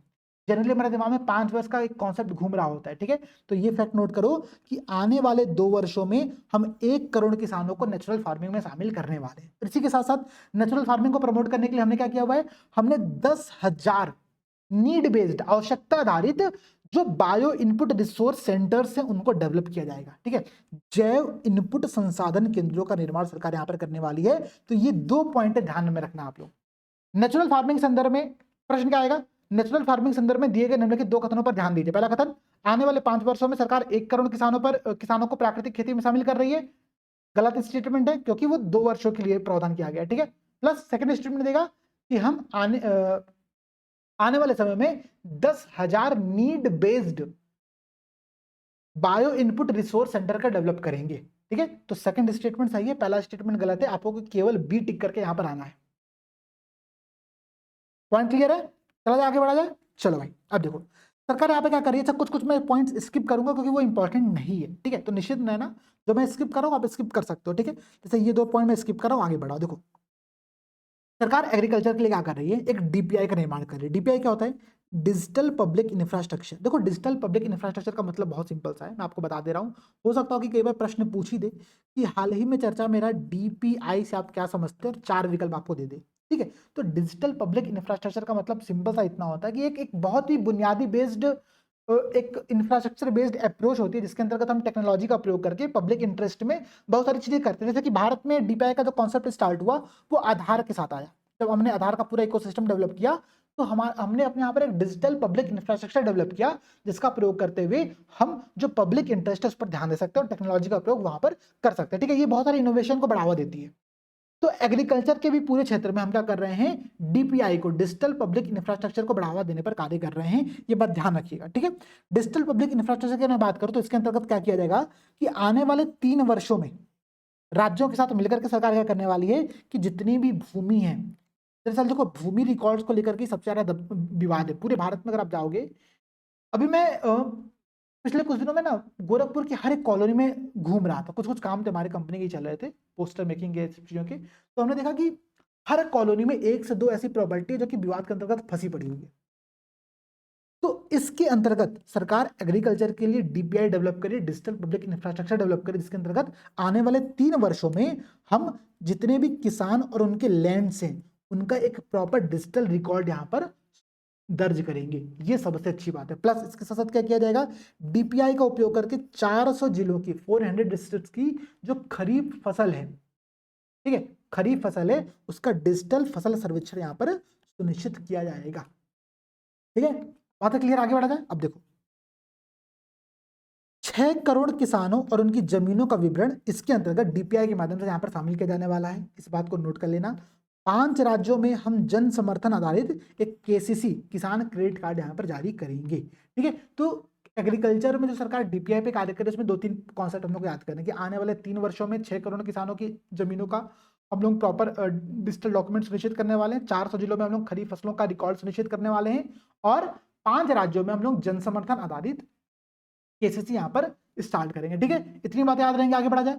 अब देखो अगला जो पॉइंट है वो है झींगा, मतलब श्रिम्प और एक ब्रूड स्टॉक, एक क्या कहते हैं उसको भाई, समुद्री खाद्य उत्पादक होता है। ठीक है, श्रिम्प की तरह, झींगा की तरह ही होता है। मैंने तो कभी देखा भी नहीं, मैंने खाया भी नहीं। ठीक है, बट आपको एग्जाम्पल बता रहा हूँ, ध्यान रखिएगा। झींगा उत्पादन और इसके निदान के लिए सरकार विशेष तौर पे प्रयास कर रही है। नाबार्ड के माध्यम से सरकार इनके ब्रीडिंग सेंटर्स को डेवलप करेगी। चलो एक क्वेश्चन का आंसर आप लोग जल्दी से दो। अभी ये मैं आपको एक स्टैटिक क्वेश्चन दे रहा हूँ, ये आप लोगों को कमेंट सेक्शन में जल्दी से बताना है, ठीक है। क्वेश्चन क्या है, नाबार्ड निम्नलिखित में से किस प्रकार की संस्थान है? पहला ऑप्शन, ठीक है, पहला ऑप्शन ये कॉन्स्टिट्यूशनल बॉडी है, संवैधानिक निकाय है। सेकंड ऑप्शन ये एक स्टैच्यूटरी बॉडी है, एक आपकी सांविधिक निकाय है। थर्ड ऑप्शन ये non constitutional non statutory body है। और fourth option none of the above, मतलब इनमें से कोई नहीं, ठीक है। तो कमेंट सेक्शन में जल्दी से आप लोग बताओ कि नाबार्ड जो संस्थान है वो निम्नलिखित में से किस प्रकार की संस्थान है? संवैधानिक निकाय है, सांविधिक निकाय है, गैर संवैधानिक गैर सांविधिक निकाय है, या फिर इनमें से कुछ नहीं है, ठीक है। तो नाबार्ड के माध्यम से हम श्रिम्प और ब्रूड स्टॉक के लिए ब्रीडिंग सेंटर्स को डेवलप करने वाले हैं, ये बात ध्यान रखिएगा आप लोग, इतना सरकार ने यहाँ पर प्रयास किया है, ठीक है। अच्छा, एग्रीकल्चर सेक्टर के अंतर्गत ही सरकार यहाँ पर एक प्रयास और कर रही है, इसको हम लोग कहते हैं नेशनल कोऑपरेशन, मतलब सहयोग नीति, ठीक है, सहकारिता पॉलिसी, ठीक है। तो राष्ट्रीय सहकारिता नीति सरकार यहाँ पर लेकर के आ रही है, जिसके अंतर्गत कंप्लीट इस पूरे डायमेंशन पे सरकार यहाँ पर कार्य करने वाली है, ठीक है। तो मानो प्रश्न अगर आया तो प्रश्न क्या होगा, राष्ट्रीय सहकारिता नीति या फिर राष्ट्रीय सहयोग नीति किस संदर्भ में है? तो एग्रीकल्चर सेक्टर के अंतर्गत रूरल इकोनॉमी को डेवलप करने के लिए सरकार ये प्रयास यहाँ पर कर रही है, ठीक है। तो जो प्रायोरिटी नंबर 1 हमारा था, प्रायोरिटी नंबर 1 क्या था भाई? मैं फिर से आता हूं टॉपिक पर, कृषि में उत्पादकता या फिर लचीलापन को बढ़ावा देना, ठीक है। लचीलापन मतलब रिजालियंस, ठीक है। तो क्लाइमेट चेंज के जो रिजालियंस जो चेंजेस हो रहे हैं उसके लिए सरकार ने क्या किया, 109 नई वैरायटी के आपकी सीड्स का निर्माण किया, ठीक है। मोदी जी ने उसका उद्घाटन भी कर दिया, मतलब उसको शुरुआत भी कर दिया।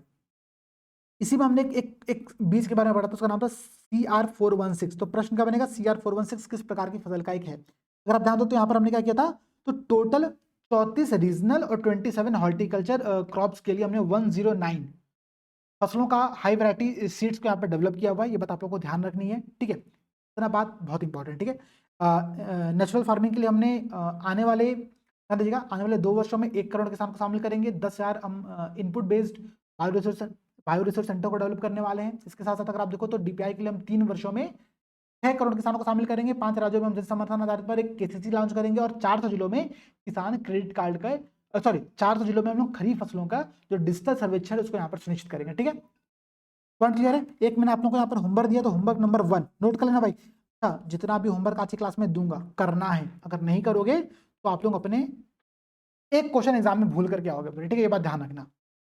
चलो भाई, अब बातें समझो, देखो वही बातें यहाँ पर फिर से लिखी हुई है, ये मैंने सरकार की वेबसाइट से उठाया हुआ है। सरकार कह रही है डिजिटल पब्लिक इंफ्रास्ट्रक्चर के माध्यम से, ठीक है। देखो अब जो यहाँ पर स्पेशल पॉइंट्स है ना, सरकार ने उसको खुद ही अपने में हाईलाइट करके दिया हुआ है, ठीक है। सरकार क्या करती है कि 400 जिलों में हम DPI का प्रयोग करके जो खरीफ फसलें हैं उनका सर्वेक्षण करेंगे। नोट कर लो भाई, 5 राज्यों में हम क्या करने वाले हैं, तो जन समर्थन के आधार पर एक किसान क्रेडिट कार्ड लेकर के आएंगे। हम जो झींगा मछली या फिर ब्रूड स्टॉक है उसके लिए हम एक न्यूक्लियर जो ब्रीडिंग सेंटर उसको डेवलप करेंगे, किसके माध्यम से? नाबार्ड के माध्यम से, ठीक है। और ग्रामीण अर्थव्यवस्था को, जो रूरल इकोनॉमी को बूस्ट करने के लिए राष्ट्रीय सहयोग नीति लेकर के आने वाली सरकार। तो ध्यान रखना, प्रश्न पूछेगा राष्ट्रीय सहयोग नीति किससे संबंधित है, तो कृषि या फिर ग्रामीण अर्थव्यवस्था टिक करके आप लोगों को आगे बढ़ना है। पहला पॉइंट क्लियर होगा, पहली प्रायोरिटी क्लियर होगी, अगली प्रायोरिटी पे चला जाए। अब देखो भाई, सेकंड प्रायोरिटी आप लोगों की क्या है? सेकंड प्रायोरिटी जो यहाँ पे सरकार ने बताई हुई है, सरकार ने बताई है इसके अंतर्गत ध्यान दो, आपको एक बार दिखा भी देता हूँ। सेकंड प्रायोरिटी क्या है? रोजगार एवं कौशल, ठीक है, एम्प्लॉयमेंट और स्किल डेवलपमेंट। सरकार यहाँ पर इस पर ध्यान दे रही है सेकंड प्रायोरिटी के अंतर्गत। अब देखो, तो सरकार ने इस पूरे प्रायोरिटी में एक प्रधानमंत्री पैकेज की घोषणा की है, प्राइम मिनिस्टर पैकेज की घोषणा की है, जिसके अंतर्गत टोटल 5 स्कीम शामिल है। ध्यान रखिएगा आप लोग, प्रश्न पूछेगा कि प्राइम मिनिस्टर पैकेज में कितनी स्कीम शामिल की गई है, तो टोटल 5 स्कीम शामिल की है, जिसके अंतर्गत जो 3 स्कीम है वो आपकी रोजगार से संबंधित है, और 2 स्कीम जो आप लोगों की है वो स्किल डेवलपमेंट से संबंधित है, ठीक है, कौशल विकास से संबंधित है। तो प्रधानमंत्री पैकेज क्या है? प्रधानमंत्री पैकेज बजट की प्राथमिकता नंबर 2 अर्थात रोजगार और कौशल, इसके उद्देश्य से स्टार्ट किया गया, जिसके अंतर्गत सरकार ने 5 नई स्कीम यहाँ पर स्टार्ट की है, जिसमें से 3 स्कीम एम्प्लॉयमेंट के लिए है और 2 स्कीम जो 2 योजनाएं जो आपकी हैं वो स्किल डेवलपमेंट के लिए, ठीक है। आगे बढ़ा जाए। अब देखो भाई, अगर हम रोजगार से जुड़े प्रोत्साहन की बात करें तो सरकार ने 3 योजनाएं स्टार्ट की, योजना ए, योजना बी, योजना सी। अब यह है क्या भाई? पहली योजना सरकार की जो है फर्स्ट टाइम एम्प्लॉय के लिए, मतलब जो व्यक्ति पहली बार रोजगार प्राप्त करने जा रहा है, अर्थात कोई युवा है पहली बार कहीं पर काम करने के लिए जा रहा है, तो सरकार ने उसके लिए एक ऐसा एक नया इनिशिएटिव स्टार्ट किया प्रोत्साहन के तौर पर कि आपकी जो इनकम होगी, ठीक है, आपकी इनकम का मैक्सिमम 15,000 रुपए तक हम क्या करेंगे, डीबीटी के माध्यम से 3 किस्तों में आपको उसका भुगतान करेंगे, ताकि आपको थोड़ा सा प्रोत्साहन मिले काम करने के लिए, आप जागरूक हो, अच्छा लगे आपको, ठीक है। और ये तो अलग ही बात है, मतलब आप काम भी कर रहे हो, आपको डबल यहाँ पर कुछ पैसे मिल रहे हैं, सरकार भी पैसा दे रही है और जो आपका नियोक्ता है वो भी पैसा दे रहा है, ठीक है। तो सरकार ने पहली बार काम करने वाले लोगों के लिए, फर्स्ट टाइम एम्प्लॉई के लिए यहाँ पर ये स्कीम स्टार्ट की है, जिसमें 1 महीने का पारिश्रमिक तक आपको भुगतान किया जाएगा, जो कि 15,000 रुपए तक होगा और डीबीटी के माध्यम से 3 किस्तों में दिया जाएगा। इस योजना की एक सीमा है, एक लिमिट है, लिमिट ये है कि आपका जो वेतन है, जो आपकी सैलरी है, वो 1 लाख रुपए से कम होनी चाहिए, उससे ज्यादा नहीं होनी चाहिए। अगर आप उससे ज्यादा है तब आपको इस स्कीम में शामिल नहीं किया जाएगा, ये बात ध्यान रखिएगा, ठीक है। तो ये कुछ इंपॉर्टेंट पॉइंट्स आप लोगों के लिए। कोई कह रहा होगा सर 1 लाख रुपए तो पहले मिलना स्टार्ट हो, बाकी तो देखा जाएगा धीरे धीरे, ठीक है।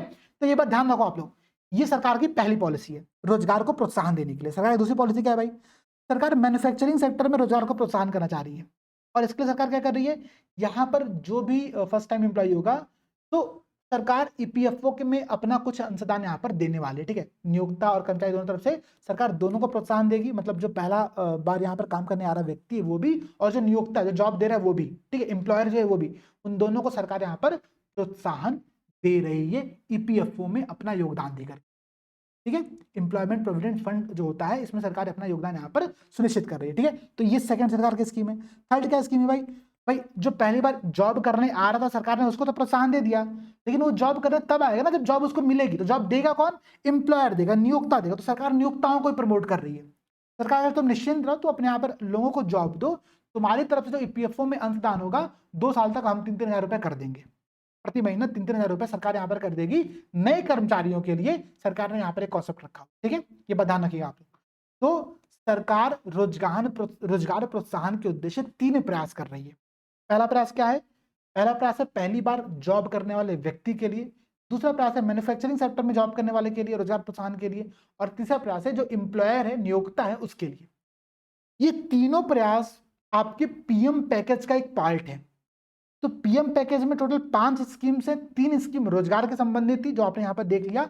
बाकी की 2 स्कीम कौशल विकास के संदर्भ में है, ध्यान रखिएगा, इन 2 स्कीम को भी समझना। चौथी स्कीम जो यहाँ पर आप लोगों की है वो है कौशल विकास के लिए सरकार एक सेंट्रली स्पॉन्सर्ड स्कीम लेकर के आ रही है, ठीक है, जहां पर राज्य सरकार और जो बाकी इंडस्ट्री उनके सहयोग से लेकर के आएगी। इसके अंतर्गत क्या किया जाएगा कि आने वाले 5 वर्षों में, ध्यान रखना, आने वाले 5 वर्षों में हम 20 लाख युवाओं को स्किल प्रोवाइड कराएंगे। इसके लिए क्या किया जाएगा भाई, पूरे देश में 1000 इंडस्ट्रियल ट्रेनिंग सेंटर्स को डेवलप किया जाएगा, 1000 औद्योगिक प्रशिक्षण संस्थानों को डेवलप किया जाएगा। संख्याएं कुछ ज्यादा, जैसे अभी आपने इससे पहले देखा था नेशनल फार्मिंग में कि 10,000 बायो इनपुट रिसोर्स सेंटर को हम लोग स्टैब्लिश कर रहे थे। इसी प्रकार से 1000 इंडस्ट्रियल रिसर्च सेंटर यहाँ पर हम लोग, इंडस्ट्रियल ट्रेनिंग सेंटर यहाँ पर हम लोग क्या करेंगे, डेवलप करेंगे। और आने वाले 5 वर्षों में 20 लाख युवाओं को हम लोग कौशल प्रदान करेंगे, ठीक है। तो ये कुछ पॉइंट्स आप लोगों को ध्यान रखने हैं चौथी योजना के संदर्भ में। अब बची आप लोगों की 5वीं योजना। 5वीं योजना क्या कहती है भाई, पांचवी योजना आप लोग यहाँ पर कहती है कि आने वाले 5 वर्षों में हम 1 करोड़ युवाओं को, ये बड़ी अच्छी स्कीम है, ध्यान रखना, 5वीं स्कीम सबसे अच्छी स्कीम है क्योंकि यहाँ पर इंटर्नशिप प्रोवाइड कराया जा रहा है। हम आने वाले 5 वर्षों में 1 करोड़ युवाओं को, यूथ्स को 500 टॉप कंपनियों में, शीर्ष कंपनियों में इंटर्नशिप के लिए अवसर प्रदान करेंगे, ठीक है। ध्यान रखना, इस पूरे प्रोग्राम में शामिल होने के लिए जो कंपनी की भागीदारी है वो वॉलंटियर बेसिस पर होगी, वो स्वैच्छिक होगी, ठीक है। कंपनियां मजबूर नहीं है, कंपनियां स्वतंत्र हैं। तो आने वाले 5 सालों में 1 करोड़ युवाओं को 500 शीर्ष कंपनियों में इंटर्नशिप कराया जाएगा, ठीक है। इंटर्नशिप के अंतर्गत कुछ कुछ पैसा भी दिया जाएगा, पैसा की राशि 5,000 हो सकती है, 6,000 हो सकती है, ऐसा कुछ मासिक भत्ते यहाँ पर तय की जाएंगे, ठीक है। और समझना बात को, तो ये जो पूरा इंटर्नशिप होगा, इसमें 5,000 रुपए के मासिक भत्ते के साथ 12 माह की प्रधानमंत्री इंटर्नशिप भी प्रदान किया जाएगा। ये आपकी स्किल डेवलपमेंट के अंतर्गत 5वीं योजना है। तो रोजगार और कौशल के लिए सरकार की जो 5 योजना है, 5 योजनाएं ध्यान रखना, 3 योजनाएं रोजगार के लिए, 2 योजनाएं आप लोगों के लिए स्किल डेवलपमेंट के लिए, ठीक है। इसमें जो कुछ कुछ संख्या है वो संख्या याद करना बहुत जरूरी है, कि इंटर्नशिप के लिए सरकार ने आने वाले 5 वर्षों में 1 करोड़ युवाओं को टारगेट किया है, ये बात आप लोगों को समझनी पड़ेगी। प्लस स्किल ट्रेनिंग के लिए सरकार ने क्या किया है कि आने वाले 5 वर्षों में 20 लाख युवाओं को टारगेट किया, ठीक है। और 1000 इंडस्ट्रियल ट्रेनिंग सेंटर हम लोग डेवलप करने वाले हैं। अब देखो भाई, थर्ड प्रायोरिटी पर आते हैं। थर्ड प्रायोरिटी आप लोगों की है यहाँ पर, वो है मानव रिसोर्स सेंटर, मतलब मानव resource development, human resource development की बात कर रहे हैं यहाँ पर आप लोगों का, और सामाजिक न्याय सोशल जस्टिस की बात कर रहे हैं। यहाँ पर कुछ नई नई योजनाएं हैं, तो नई योजनाओं को हम लोग अच्छे से समझने का प्रयास कर रहे हैं। ठीक है, ध्यान दीजिएगा आप लोग।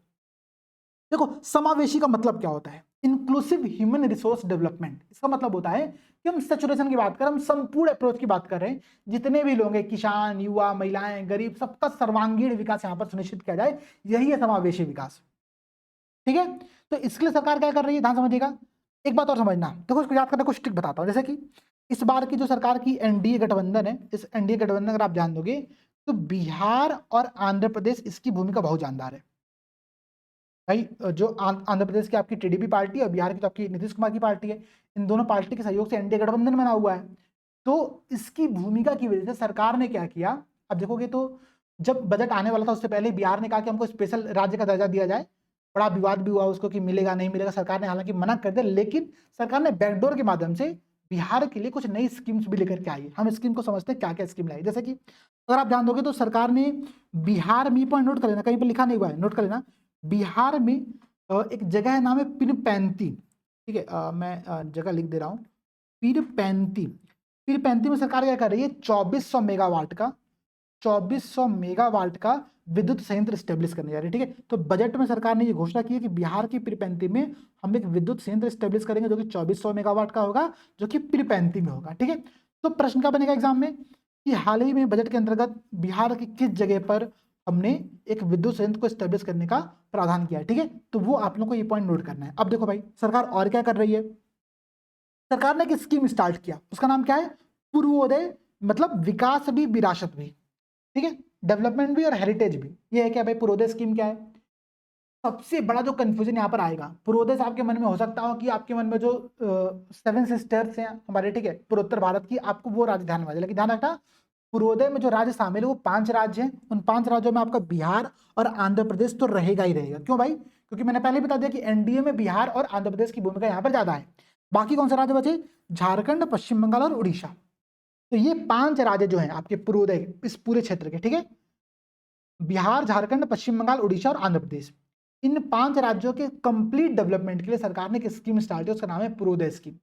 इस स्कीम के अंतर्गत सरकार कर क्या रही है, ध्यान दीजिएगा।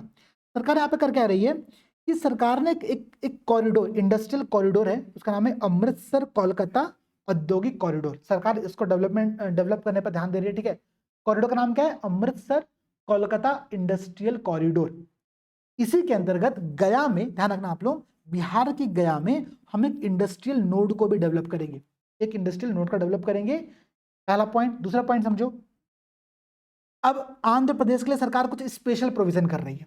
सरकार ने क्या किया कि भाई देखो, आंध्र प्रदेश में हालांकि समस्या भी है कि आंध्र प्रदेश की जो नई कैपिटल का निर्माण करना है उसके लिए बहुत सारे पैसों की आवश्यकता पड़ेगी। ठीक है, तो सरकार ने आंध्र प्रदेश पुनर्गठन अधिनियम एक नया बनाया और उसके अंतर्गत सरकार ने 2024-25 फाइनेंशियल ईयर में 15,000 करोड़ रुपए का फाइनेंशियल एड देने की यहाँ पर घोषणा की है। ठीक है, आंध्र प्रदेश को 15,000 करोड़ रुपए की फाइनेंशियल एड, वित्तीय सहायता देने की यहाँ पर घोषणा की है। इस बात को ध्यान रखना।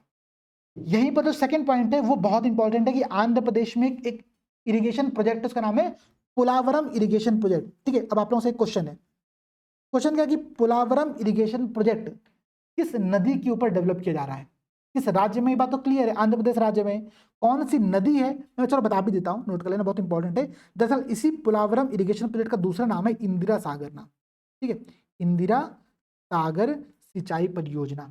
तो इंदिरा सागर सिंचाई परियोजना हो या फिर पोलावरम सिंचाई परियोजना हो, ये दोनों ही आपकी किस नदी पर है? गोदावरी नदी पर है, गोदावरी नदी पर है। तो गोदावरी नदी पर पोलावरम सिंचाई परियोजना या फिर इंदिरा सागर सिंचाई परियोजना को डेवलप किया गया है। ये बात ध्यान रखना, बहुत इंपॉर्टेंट है। ठीक है, अब समझो, इसके साथ साथ विशाखापट्टनम चेन्नई इंडस्ट्रियल कॉरिडोर में, ठीक है, जो विशाखापट्टनम चेन्नई इंडस्ट्रियल कॉरिडोर है उसके अंतर्गत कुपर्थी नोड और हैदराबाद बेंगलुरु इंडस्ट्रियल कॉरिडोर के अंतर्गत ओरवाकोल नोड, इसको डेवलप किया जा रहा है। तो सर नोड नोड क्या पढ़ा रहे हो? अभी आपने देखा था क्या इससे पहले कि अमृतसर कोलकाता इंडस्ट्रियल कॉरिडोर के अंतर्गत एक बिहार में गया में, बिहार के गया में इंडस्ट्रियल नोड को डेवलप किया। नोड का मतलब ये होता है कि वो एक विशेष पॉइंट होगा, सेंटर पॉइंट होगा, वहां पर बहुत सारी चीजें आकर के आपस में मिल रही होंगी। ठीक है, तो अमृतसर कोलकाता इंडस्ट्रियल कॉरिडोर में बिहार के गया में एक नोड बनाया जा रहा है, जबकि विशाखापट्टनम चेन्नई इंडस्ट्रियल कॉरिडोर के अंतर्गत कोपर्थी नोड और हैदराबाद बेंगलुरु इंडस्ट्रियल कॉरिडोर के अंतर्गत उर्वाकल नोड, ये दोनों आंध्र प्रदेश में है। इन नोड का निर्माण यहाँ पर किया जा रहा है ताकि बहुत सारे इंफ्रास्ट्रक्चर यहाँ पर डेवलप किए जा सके। ठीक है, पोलावरम इरिगेशन प्रोजेक्ट आपने ऑलरेडी देख लिया है, अब आगे बढ़ो। यहीं पर सरकार ने और कुछ टारगेट किया है कि प्रधानमंत्री आवास योजना के अंतर्गत, ठीक है, जो प्रधानमंत्री आवास योजना जो कि शहरी और ग्रामीण दोनों है, इनको मिलाकर के हम क्या करेंगे, पूरे भारत में 3 करोड़ अतिरिक्त आवास का निर्माण करेंगे। ठीक है, तो प्रधानमंत्री आवास योजना के अंतर्गत 3 करोड़ अतिरिक्त आवास यहाँ पर बनाए जाएंगे।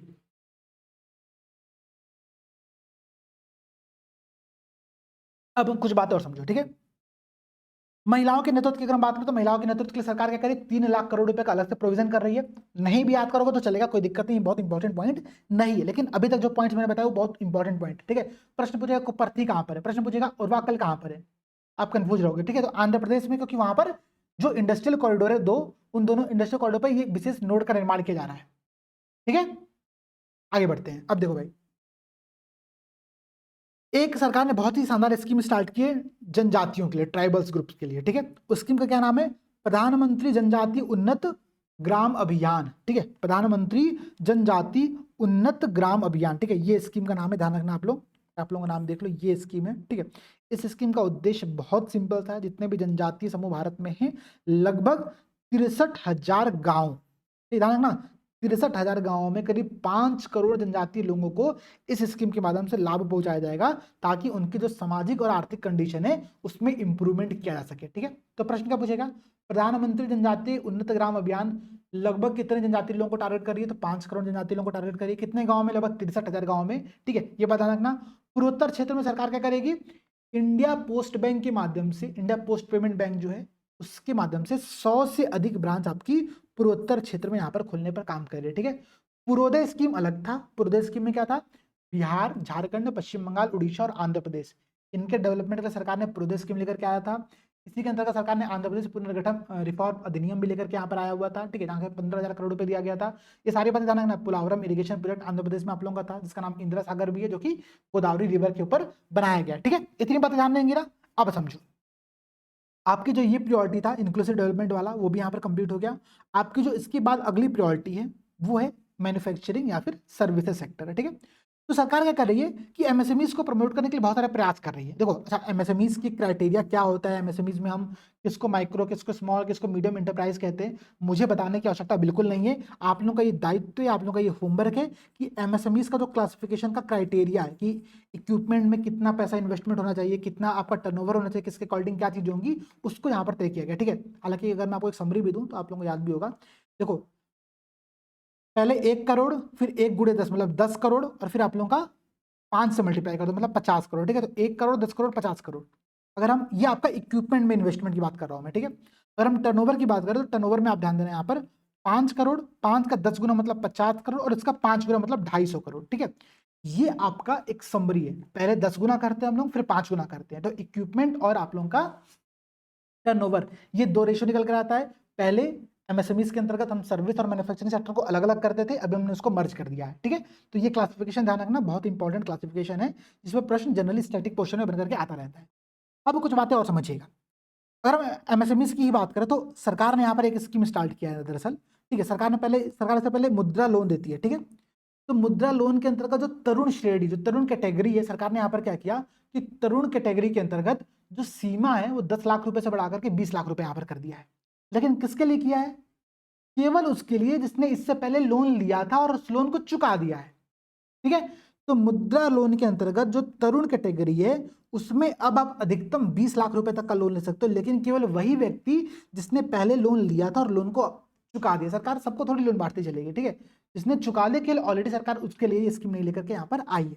आगे बढ़ोगे तो आप यहाँ पर देखते हो कि सरकार इंडस्ट्रियल पार्क की स्थापना बहुत सारी कर रही है। ठीक है, पूरे भारत के अंतर्गत राष्ट्रीय औद्योगिक गलियारा विकास कार्यक्रम, ठीक है, national industrial corridor development project के अंतर्गत 12 इंडस्ट्रियल पार्क को मंजूरी दी गई। ठीक है, ये वही इंडस्ट्रियल कॉरिडोर प्रोजेक्ट है जो भी आप स्टार्टिंग में देख रहे थे। ठीक है, याद है आप लोगों को, आ रहा, एक गया में बनाया गया था, एक नोड बनाया गया था, एक कोपर्थी में नोड बनाया गया था, एक आपका उर्वाकल में नोड बनाया गया था। ठीक है, इसी माध्यम से 12 इंडस्ट्रियल कॉरिडोर के माध्यम से अगर आप यहाँ पर ध्यान दोगे तो, ठीक है, हम कुछ नोड का डेवलप यहाँ पर करने का प्रयास कर रहे हैं। ठीक है, ये आपका इंडस्ट्रियल पार्क को लेकर के हो गया। इसके बाद जो बात आप लोगों को यहाँ पर समझनी है, कि जितने भी इंडस्ट्रियल वर्कर्स होते हैं, दरअसल उनको रहने के लिए बड़े-बड़े शहरों में बहुत सारी समस्याएँ सामना करना पड़ता है। तो सरकार ने यहाँ पर क्या किया कि डॉर्मेट्री बेसिस पर, डॉर्मेट्री मतलब जैसे एक ही रूम है, उस रूम में बहुत सारे बेड्स लगे हुए हैं, तो ठीक है, तो डॉर्मेट्री टाइप में सरकार क्या करी, पीपीपी के माध्यम से, पब्लिक प्राइवेट पार्टनरशिप के माध्यम से बहुत सारे डॉर्मेट्री को डेवलप करेगी, जो कि किराए की आवास को यहाँ पर सुनिश्चित किया जाएगा। ठीक है, तो ये बात ध्यान रखना आप लोग। सरकार जो क्रिटिकल मिनरल होते हैं, उनके लिए सरकार ने एक अलग से मिशन बनाया है, क्रिटिकल मिनरल मिशन। अच्छा, क्रिटिकल मिनरल होता क्या है? देखो, क्रिटिकल मिनरल की कोई बहुत स्टैटिक डेफिनेशंस नहीं है, लेकिन हम उसके इकोनॉमिक इंपॉर्टेंस, आर्थिक जो महत्वता है उसके आधार पर, और राष्ट्रीय सुरक्षा में उसकी भूमिका कितनी है उसके आधार पर हम कुछ मिनरल्स को क्रिटिकल मिनरल के तौर पर घोषित करते हैं। तो सरकार ने भारत में जो महत्वपूर्ण खनिज हैं उनके लिए एक मिशन बनाया है, ताकि उनका हम प्रॉपर प्रोडक्शन यहाँ पर सुनिश्चित कर सकें। ये बात ध्यान दीजिएगा आप लोग। ठीक है, अब समझो भाई, यहीं पर अगर आप ध्यान दो तो यहाँ पर सरकार ने एक प्रयास और कर रही है। सरकार का प्रयास यहाँ पर क्या है, ठीक है, कि मैं आपको समझाता हूँ। सरकार जो अगली प्रायोरिटी वो है सिटी डेवलपमेंट, मतलब अर्बन डेवलपमेंट, शहरी विकास को लेकर के। सरकार इस प्रायोरिटी के तौर पर करके आ रही है कि ग्रोथ हब के रूप में सिटीज को डेवलप करे। ठीक है, तो cities as a growth hub, सरकार का ये कॉन्सेप्ट है अर्बन डेवलपमेंट के अंतर्गत। इसमें सरकार क्या कर रही है कि बहुत सारे शहरों में, ठीक है, जिनकी भी आबादी 30 लाख से अधिक है, ठीक है, ऐसे 14 बड़े शहरों को सरकार ने टारगेट किया है, और वहां पर ट्रांजिट ओरिएंटेड डेवलपमेंट प्रोजेक्ट पर सरकार कार्य करेगी। ठीक है, ट्रांजिट ओरिएंटेड डेवलपमेंट प्रोजेक्ट जो है, जैसा कि मेट्रोज और इन सब कॉन्सेप्ट पे सरकार यहाँ पे क्या करने वाली है, कार्य करने वाली है। ठीक है, तो 14 बड़े शहरों जिनकी आबादी 30 लाख से अधिक है, सरकार वहां पर ये स्कीम्स लेकर के आ रही है।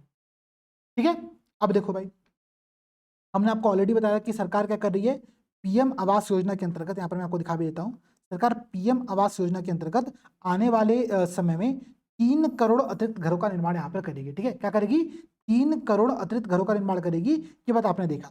अगर हम शहरी क्षेत्र की बात करें तो शहरी क्षेत्र में क्या हो रहा है, आप देखो भाई, यहाँ पर सरकार पीएम आवास योजना शहरी 2.0 के अंतर्गत 10 लाख करोड़ रुपए के निवेश के माध्यम से 1 करोड़ शहरी गरीबों और मध्यम वर्गीय परिवारों के लिए आवास की आवश्यकता को पूरा करेगी। ठीक है, टोटल 3 करोड़ घरों का टारगेट सरकार का है, जिसमें से 1 करोड़ घर अर्बन क्षेत्र में, शहरी क्षेत्र में सरकार यहाँ पर देने का प्रयास कर रही है। ठीक है, अब समझो।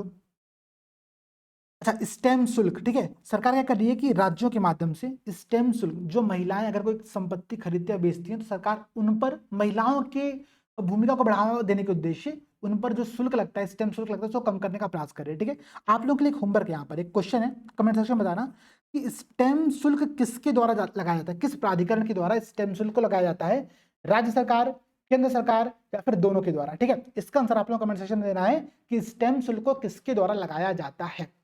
ठीक है, ये बहुत इंपॉर्टेंट क्वेश्चन है, ये बात ध्यान रखिएगा। अब देखो भाई, अगर हम लोग एनर्जी सिक्योरिटी की बात करें तो सरकार ने एक बहुत ही, सरकार की जो बहुत महत्वाकांक्षी परियोजना है वो है पीएम सूर्य घर मुक्त बिजली योजना। ठीक है, पीएम सूर्य घर मुफ्त बिजली योजना, इसके माध्यम से सरकार 1 करोड़ परिवारों को हर महीने 300 यूनिट फ्री में बिजली प्रोवाइड करने पर कार्य कर रही है। ध्यान देना, घरों के छतों पर रूफटॉप सोलर पैनल स्थापित किया जाएगा, जिसके माध्यम से हम इलेक्ट्रिसिटी को प्रोड्यूस करेंगे और 1 करोड़ परिवारों को 300 यूनिट हर महीने फ्री बिजली प्रोवाइड कराएंगे। ये है सरकार का पीएम सूर्य घर मुक्त बिजली योजना। ठीक है, ये बता रखना। इसी में अगर आप ध्यान दो, सरकार एनर्जी के लिए एक और बहुत अच्छा कार्य कर रही है, वो कार्य कर रही है भारत स्मॉल रिएक्टर्स की स्थापना। आपको सर ये क्या है, भारत स्मॉल रिएक्टर्स, दरअसल जो न्यूक्लियर रिएक्टर्स होते हैं उनको निजी क्षेत्र के माध्यम से पहली बार सरकार ऐसा कर रही है।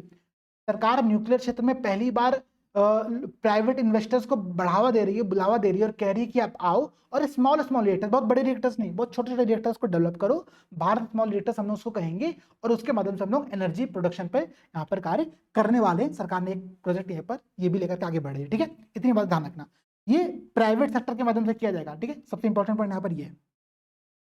अगर हम अगली प्रायोरिटी देखें तो वो है आपकी इंफ्रास्ट्रक्चर को लेकर, ठीक है, अवसंरचना को लेकर के। अवसंरचना के अंतर्गत सरकार ने यहाँ पर एक बहुत इंपॉर्टेंट काम किया हुआ है। सरकार का उद्देश्य यहाँ पर ये ध्यान दोगे आप लोग तो, ठीक है, सरकार प्रधानमंत्री ग्राम सड़क योजना के अंतर्गत, ठीक है, ध्यान रखना, प्रधानमंत्री ग्राम सड़क योजना के अंतर्गत, ठीक है, 25,000 ग्रामीण बस्तियों को हर मौसम में जो रोड है उससे कनेक्टिविटी प्रदान यहाँ पर करेगी। ठीक है, तो प्रधानमंत्री ग्राम सड़क योजना का टारगेट ये है कि हम 25,000 ग्रामीण बस्तियों को हर मौसम में, हर वेदर में, ऑल वेदर कनेक्टिविटी वाली जो रोड होती है उसका निर्माण यहाँ पर करेंगे। अच्छा, मैंने आपको एक बात बताया था कि सरकार जो कैपिटल एक्सपेंडिचर है, अगर आप ध्यान दो तो कैपिटल एक्सपेंडिचर में सरकार टोटल 23% रुपया खर्चा कर रही है, जो कि 11,11,111 करोड़ रुपए है। ठीक है, ये बात ध्यान रखना आप लोग, ये बात हमने ऑलरेडी डिस्कस कर लिया था। ठीक है, ठीक है, अब चलो अब आगे बढ़ते हैं, कुछ और चीजें यहाँ पर समझते हैं। यहाँ पर हम लोग को जो एक पॉइंट यहाँ पर और समझना है, वो समझना ये है कि सरकार ने इरिगेशन और फ्लड मैनेजमेंट के लिए एक बहुत ही इंपॉर्टेंट प्रोजेक्ट स्टार्ट किया। ठीक है, इसको हम थोड़ा डिटेल में समझेंगे क्योंकि ये बहुत इंपॉर्टेंट है और मैपिंग के दृष्टिकोण से यहाँ से प्रश्न बनकर के एग्जाम में आ सकता है। देखो सरकार ने बजट में क्या घोषणा किया कि हम, जो सरकार का एक बहुत ही महत्वाकांक्षी प्रोजेक्ट है ना कि national prospective plan for the interlinking reverse, मतलब नदियों को जोड़ने की सरकार का जो महत्वाकांक्षा जो परियोजना है, उसके अंतर्गत हम लोग Kosi Mechi intra state link पर काम कर रहे हैं। ठीक है, ध्यान देना, ये बात नोट कर लो और मैपिंग इसकी नोट कर लेना। ठीक है, क्या नाम है भाई, बिहार में हम लोग कोसी और मेंची, ये दो रिवर है, इन दोनों रिवर की इंटरलिंकिंग पर कार्य करने वाला है। कैसे कार्य करने वाला समझना, दरअसल जो कोसी रिवर है, इस कोसी रिवर को हम लोग सौरो ऑफ बिहार कहते हैं। क्या कहते हैं भाई, सौरो ऑफ बिहार या फिर बिहार का शोक कहते हैं। कारण क्या है, आपको पता होगा कि जो ये कोसी नदी है, ये रास्ता बहुत तेजी से परिवर्तित करती है। अगर मैं आपको एक आंकड़ा दूं, मैं अगर आपको एक आइडिया बताऊं, देखो मैपिंग समझना स्टार्ट करो, मैपिंग यहाँ से आप लोगों की स्टार्ट हो रही है। ठीक है, इस पूरे टॉपिक संदर्भ में दरअसल 3 स्ट्रीम आती हैं। ठीक है, उन 3 स्ट्रीम का नाम आप लोगों का है, ठीक है, नोट कर लेना। एक आपकी, उसका नाम है सुनकोसी, क्या नाम है, सुनकोसी। दूसरे का नाम है अरुण कोशी, ठीक है, अरुण कोशी। और तीसरे का नाम आप लोगों का है तैमूर या फिर तमूर कोशी। तैमूर तो नहीं भाई, ऑब्वियसली तमूर कोशी इसका नाम है। ठीक है, तमूर कोशी। ये तीनों स्ट्रीम्स मिल करके कोशी रिवर को फॉर्म करते हैं, कोशी रिवर को बनाते हैं। ये रिवर अगर हम पहले बात करें तो पहले समय में आपकी इस साइड फ्लो करते, ठीक है, बिहार का जो आपका सबसे ईस्टर्न पोर्शन है ना, आपका ये आपका पूर्णिया वाला सेक्शन हो गया, जिसको हम सीमांचल क्षेत्र पूरा कहते हैं। ठीक है, उस पूरे क्षेत्र में ये आपकी कोसी नदी फ्लो करती थी। लेकिन समय के साथ साथ, मतलब पिछले करीब 200 वर्षों में ये नदी ईस्ट डायरेक्शन की तरफ, सॉरी वेस्ट डायरेक्शन की तरफ शिफ्ट हुई है। ठीक है, पश्चिम की तरफ क्या हुई है, शिफ्ट होती गई है। और जब भी नदी अपना डायरेक्शन चेंज करती है तो बीच में आने वाले सभी क्षेत्रों, जैसे कि पूर्णिया, दरभंगा, सहरसा, इन जो पूरे क्षेत्र आपके बीच में आते हैं ना, इन सबको बहुत ही डिवेस्टिंग मैनर में एग्रीकल्चर जो क्षेत्र है इस पूरे को बहुत तेजी से प्रभावित करती है। इसीलिए इसको बिहार का शोक कहते हैं हम लोग। ठीक है, तो अभी इसकी जो मार्ग है वो मार्ग करीब ऐसे फ्लो करता है, ठीक है, कोशी रिवर का। इसका सबसे बड़ा कारण ये है कि जो कोशी नदी है वो पर्वत से निकल करके आ रही है, बहुत ही तेज स्लोप से निकल करके आ रही है, नेपाल से भारत में प्रवेश कर रही है। और जब ये प्रवेश करी तो चूंकि इसकी गति बहुत ज्यादा है तो डायरेक्शन बहुत तेजी से फ्लो कर चेंज कर लेती है। तो इसमें जो एक्सेसिव वाटर है, इस वाटर को हम निकालने के उद्देश्य हमने एक इंटरलिंकिंग प्रोजेक्ट पर कार्य किया। हम निकालेंगे कहां पर, चलो मैं आपको एक मैप बनाता हूं। ये आपका भारत और नेपाल के बीच की सीमा है, रेड लाइन से मैंने ड्रॉ किया, ये भारत और नेपाल के बीच की आपकी सीमा है। ठीक है, ध्यान दीजिएगा। अभी इस रिवर में जो आपकी ये आ रही है, ये आपकी कोशी रिवर है। ठीक है, कोशी रिवर है, ये आपकी किस रिवर में मिल जाती है, गंगा नदी में। ठीक है, ये आपकी गंगा नदी है, ध्यान दीजिएगा आप लोग, मैं सब कुछ लिख दे रहा हूँ यहीं पर। ये आपका भारत और नेपाल की बाउंड्री है, ये आपकी गंगा रिवर में, गंगा रिवर में आगे कोशी मिल जा रही है। अगर आपको ध्यान होगा तो मैंने जब आप लोगों को हिमालय का पूरा क्लासिफिकेशन पढ़ाया था, ठीक है, जब मैंने आप लोगों को पूरा हिमालय क्लासिफिकेशन पढ़ाया था, मैं आपको मैप बना के दिखा भी दे रहा हूँ एक बार, ध्यान देना। ठीक है, ये आपका भारत है मानो। ठीक है, तो मैंने आपसे क्या कहा था कि देखो यहाँ पर एक नदी मिलती है, उसको हम कहते हैं काली रिवर, और यहाँ पर एक मिलती है कोशी रिवर। ठीक है, इसी के आगे एक छोटी सी आपकी महानंदा रिवर मिलती है आपको। ठीक है, महानंदा रिवर मिलती है। तो काली और कोशी, इन नदियों के मध्य के जो हिमालय होते हैं उसको हम कहते हैं नेपाल हिमालय। ध्यान है आप लोगों की, भूल गया, नेपाल हिमालय इसको हम लोग कहते हैं। ठीक है, जब हमने हिमालय का बेस्ट टू इस क्लासिफिकेशन किया था नदियों के आधार पर, तो हमने नेपाल हिमालय समझा था। ठीक है, ठीक है, जो कि काली और कोशी रिवर के मध्य था। इसी के बाद एक महानंदा रिवर थी, वो भी क्या हो रही थी, गंगा नदी में आकर के मिल रही थी। ठीक है, मैं आपको यहाँ पर महानंदा रिवर ही मिला दे रहा हूँ, जो कि आपकी गंगा नदी में आकर के मिल रही है। ठीक है, किस कलर से ड्रॉ करूँ भाई, इस कलर से। ठीक है, ये आपकी महानंदा रिवर भी आकर के यहाँ पर मिल रही है। इसी महानंदा की एक सहायक नदी, उसका नाम है मेंची रिवर है, मेंची रिवर। मेंची रिवर महानंदा में बिहार के किशनगंज क्षेत्र में आकर के मिलती है। ठीक है, बिहार के किशनगंज क्षेत्र में आकर के मेंची रिवर आपसे मिलती है। तो कोशी और मेंची को हम इंटरलिंक करने का प्रयास कर रहे हैं। ध्यान दीजिए आप लोगों का, जो हमारा इंटरलिंकिंग का पूरा कॉन्सेप्ट है वो इन नदियों के मध्य में, कोशी और मेंची के मध्य में है, ताकि कोसी के एक्सेसिव वाटर को हम मेंची में शिफ्ट कर सके और जो फाइनली महानंदा नदी में चला जाए और जो फिर गंगा नदी में आकर के मिल जाए। ठीक है, तो ये पूरे मैप को समझना, बहुत इंपॉर्टेंट मैपिंग है इसकी। ठीक है, तो आई होप कि पूरा टॉपिक आपको समझ आया होगा। कोशी से पहले अगर आप ध्यान दो तो यहाँ पर गंगा नदी में आपकी रामगंगा, गोमती, घाघरा, गंडक, ये सब नदियां आकर के इसी प्रकार से मिलती हैं। ये आपकी सब गंगा नदी की लेफ्ट साइड की सहायक नदी है। ठीक है, मैपिंग की हमने पूरी क्लास ली हुई है, मैं बस आपको यहाँ पर सिंपल फॉर्मेट समझा रहा हूँ। अब एक क्वेश्चन का आप लोग आंसर दो। ठीक है, मैपिंग संदर्भ में क्वेश्चन का आप लोग आंसर दो कि सप्तकोशी क्या है, सप्तकोशी किसको कहा जाता है, इसका आंसर आप लोग कमेंट सेक्शन में देना। ठीक है, ये मेरा आप लोगों से दूसरा प्रश्न है, इससे पहले मैंने आप लोगों को नाबार्ड वाले पर एक प्रश्न होमवर्क ऑलरेडी दिया हुआ है। ठीक है, इतनी बात याद रहेंगी ना, इतना पूरा कॉन्सेप्ट याद रहेगा। अब हम लोग थोड़ा सा और आगे बढ़ते हैं और समझते हैं कि ये Kosi Mechi intra state project में सरकार कर क्या है। ठीक है, सरकार Kosi Mechi intra state project जो कि बिहार में है, ध्यान रखिएगा आप लोग, इसमें सरकार करीब 11,500 करोड़ रुपए खर्चा कर रही है और कोसी के एक्सेसिव वाटर को हम मेंची में ट्रांसफर कर रहे हैं जो कि महानंदा की सहायक नदी है। ठीक है, तो ये सारी बातें ध्यान रखना, बहुत इंपॉर्टेंट क्वेश्चन आप लोगों को मैंने डिस्कस मैपिंग के बारे में कर दिया। ठीक है, अब कुछ बातें और समझो, यहीं पर ध्यान दोगे तो आप लोगों का एक बैराज भी है, चलो इसका भी आंसर आप लोग कमेंट सेक्शन में दे दो मुझे जल्दी से। जितने भी क्वेश्चन दे रहा हूँ उसको सर्च करके इसका आंसर नोट कर देना। ठीक है, हनुमान, ठीक है, हनुमान नगर बैराज, ठीक है, हनुमान नगर बैराज कहाँ पर लोकेटेड है, इसका आंसर आप लोग कमेंट सेक्शन में देना। ठीक है, तो ये आप लोगों के लिए तीसरा प्रश्न है, तीसरा प्रश्न आप लोगों के लिए आज का ये हो गया। अब हम लोग बढ़ते हैं आगे और देखते हैं कि और सरकार यहाँ पे क्या प्रयास कर रही है। देखो सरकार ने क्या किया हुआ कि टूरिज्म को प्रमोट करने के उद्देश्य सरकार बिहार में बहुत ज्यादा कार्य कर रही है। ठीक है, मैंने फिर से कहा बिहार पर सरकार स्पेशल ध्यान दे रही है, कारण आपको मैंने पहले ही बता दिया। ठीक है, अब समझना क्या ध्यान दे रही है। जैसे काशी में विश्वनाथ कॉरिडोर हमने बनाया हुआ था टूरिज्म के पॉइंट ऑफ व्यू से, इसी प्रकार से बिहार में गया में दो मंदिर कॉरिडोर है। ठीक है, एक का नाम है विष्णुपद मंदिर कॉरिडोर, दूसरा का नाम है महाबोधि मंदिर कॉरिडोर। ठीक है, मैं आपको मैप दिखा देता हूँ, मैं आपको फोटो दिखाता हूँ मंदिरों का। ठीक है, ये देखिएगा आप लोग फोटो, ठीक है ही नहीं इसमें फोटो, क्यों ना लिया तो यार था, चलो नहीं है कोई दिक्कत नहीं है। तो ये आपकी जो दो रिवर सिस्टम है, ठीक है, सॉरी दो मंदिर है, विष्णुपद मंदिर और महाबोधि मंदिर, इन दोनों के लिए हम काशी के विश्वनाथ कॉरिडोर के तर्ज पर ही बिहार के गया में कॉरिडोर डेवलप कर रहे हैं। और इसके साथ साथ जो राजगीर है बिहार में, राजगीर स्थान दरअसल हिंदू, बौद्ध और जैन इन तीनों के लिए पवित्र धार्मिक स्थान माना जाता है। तो नोट कर लेना, प्रश्न ये भी पूछ सकता है कि राजगीर स्थान किस धर्म से संबंधित है। ठीक है, तो हिंदू, बौद्ध और जैन इन तीनों धर्म के संबंधित आपके राजगीर स्थान है और राजगीर स्थान पर भी सरकार टूरिज्म को प्रमोट करने का प्रयास कर रही है। ठीक है, इसके अलावा बिहार में ही सरकार ने क्या किया, आपने देखा भी होगा, प्रधानमंत्री मोदी जी गए भी थे नालंदा यूनिवर्सिटी। ठीक है, नालंदा यूनिवर्सिटी के गौरवशाली परंपरा को हम फिर से क्या कर रहे हैं, पुनर्जीवित करने का प्रयास कर रहे हैं। ठीक है, अगर आप नालंदा यूनिवर्सिटी के परंपरा की बात करोगे, उसके हिस्ट्री की बात करोगे, तो एक गुप्त सम्राट थे, उनका नाम था कुमारगुप्त। ठीक है, कुमारगुप्त जी ने 427 ईस्वी में नालंदा विश्वविद्यालय की स्थापना किया था। आगे चल करके कुतुबुद्दीन ऐबक के एक सेनापति था, उसने जब वो बंगाल तरफ जा रहा था तो उसने इस नालंदा विश्वविद्यालय को बहुत ही बुरी तरीके से क्षतिग्रस्त कर दिया था, समाप्ति कर दिया था, जला दिया था। ठीक है, तो वो कौन सा सेनापति था, इसका भी आंसर आप लोग कमेंट सेक्शन में दो और बताओ कि कुतुबुद्दीन ऐबक के किस सेनापति ने नालंदा विश्वविद्यालय को जला दिया था, समाप्त कर दिया था। ठीक है, ये ध्यान रखना।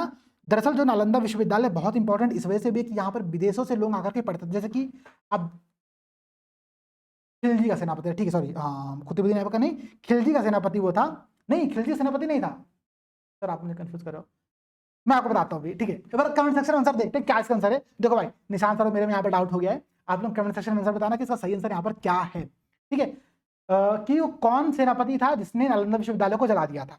ठीक है, अब मैं फिर से वापस टॉपिक पर आता हूँ, ध्यान देना। दरअसल इसी विश्वविद्यालय से आपके चीन के एक यात्री आए थे, उनका नाम था वो हेन स्वांग। ठीक है, उन्होंने यहाँ पर हर्षवर्धन की काल में आकर के 5 साल यहाँ पर शिक्षा ग्रहण की थी। बहुत इंपॉर्टेंट पॉइंट यहाँ पर ये भी है, इस बात को भी आप लोग ध्यान रखोगे। ठीक है, ये भी प्रश्न पूछता है कि वो कौन सा व्यक्ति था, चीनी यात्री था, जो कि यहाँ पर आकर के शिक्षा ग्रहण किया था। ठीक है, तो उसका नाम था हेन सांग, ये बात ध्यान रखना आप लोग। ठीक है, और कौन सेनापति था, इसका आंसर कमेंट सेक्शन में दो, देखते हैं किसका आंसर यहाँ पर सही है। चलो अब हमारी दो प्रायोरिटीज और बची हुई है, प्रायोरिटी नंबर 8 और प्रायोरिटी नंबर 9। प्रायोरिटी नंबर 8 क्या है, innovation and research and training. ठीक है, अगर हम इसकी बात करें, नवाचार अनुसंधान और विकास की बात करें यहाँ पर आप लोग की, तो सरकार ने यहाँ पर क्या किया हुआ है कि जो स्पेस बेस्ड इकोनॉमी है, जो अंतरिक्ष आधारित अर्थव्यवस्था है, अगर आप ध्यान दो, चलो प्रश्न मैं फिर से आपसे पूछ रहा हूँ, national space day, national space day हाल ही में सेलिब्रेट किया गया है, किस डेट पर सेलिब्रेट किया गया है, जल्दी से इसको भी आप लोग कमेंट सेक्शन में बताओ। बहुत इंपॉर्टेंट है, नेशनल स्पेस डे हमारे लिए बहुत इंपॉर्टेंट है, तो इसको आप लोग को बताना कि कब सेलिब्रेट किया गया है और क्यों मनाया जाता है। ठीक है, क्यों मनाना में प्रारंभ किया, इसका भी आंसर देना है। सरकार स्पेस इकोनॉमी के लिए आने वाले 10 वर्षों में जो अभी इसका पूरी अर्थव्यवस्था है उसको 5 गुना बढ़ा करके 1,000 करोड़ रुपए की अर्थव्यवस्था यहाँ पर करने वाली है, ठीक है, 1,000 करोड़ रुपए की यहाँ पर अर्थव्यवस्था करने वाली है। इसका आंसर आप लोगों को ये आप लोग याद रखना, ठीक है, कि सरकार आने वाले 10 वर्षों में स्पेस इकोनॉमी को 5 गुना बूस्ट करेगी और 1,000 करोड़ रुपए की अर्थव्यवस्था करेगी, ठीक है। इंपॉर्टेंट पॉइंट है, जनरली इस पॉइंट का यूज आप लोग मेंस में कर सकते हो, तो मेंस में इस टॉपिक से प्रश्न करके आए तब, ठीक है। अब देखो भाई, अगर हम बात करें तो जो हमारा सबसे लास्ट प्रायोरिटी है वो है आपका अगली पीढ़ी के सुधार या फिर नेक्स्ट जनरेशन के रिफॉर्म्स, ठीक है। इसके अंतर्गत सरकार लैंड रिफॉर्म पर बहुत ज्यादा ध्यान दे रही है, ठीक है। सरकार लैंड रिफॉर्म पर ध्यान देने के अंतर्गत कर क्या रही है, सरकार ने एक भू आधार का कॉन्सेप्ट स्टार्ट किया, ठीक है। भू आधार क्या है भाई, ULPIN। प्रश्न आपसे पता क्या पूछेगा कि हाल ही में चर्चा में रहा, ध्यान रखना, हाल ही में चर्चा में रहा ULPIN क्या है, ठीक है। ये क्या है भाई, तो ये है विशिष्ट भूमि, यूनिक लैंड पार्सल पहचान, आइडेंटिटी नंबर, ठीक है। ये है आपका ULPIN। इसको हम लोग सामान्य भाषा में भू आधार कहते हैं। तो सभी भूमियों के लिए एक स्पेशल यहाँ पर डिजिटल वेरिफिकेशन किया जाएगा, डिजिटलीकरण किया जाएगा सभी डॉक्यूमेंट्स का।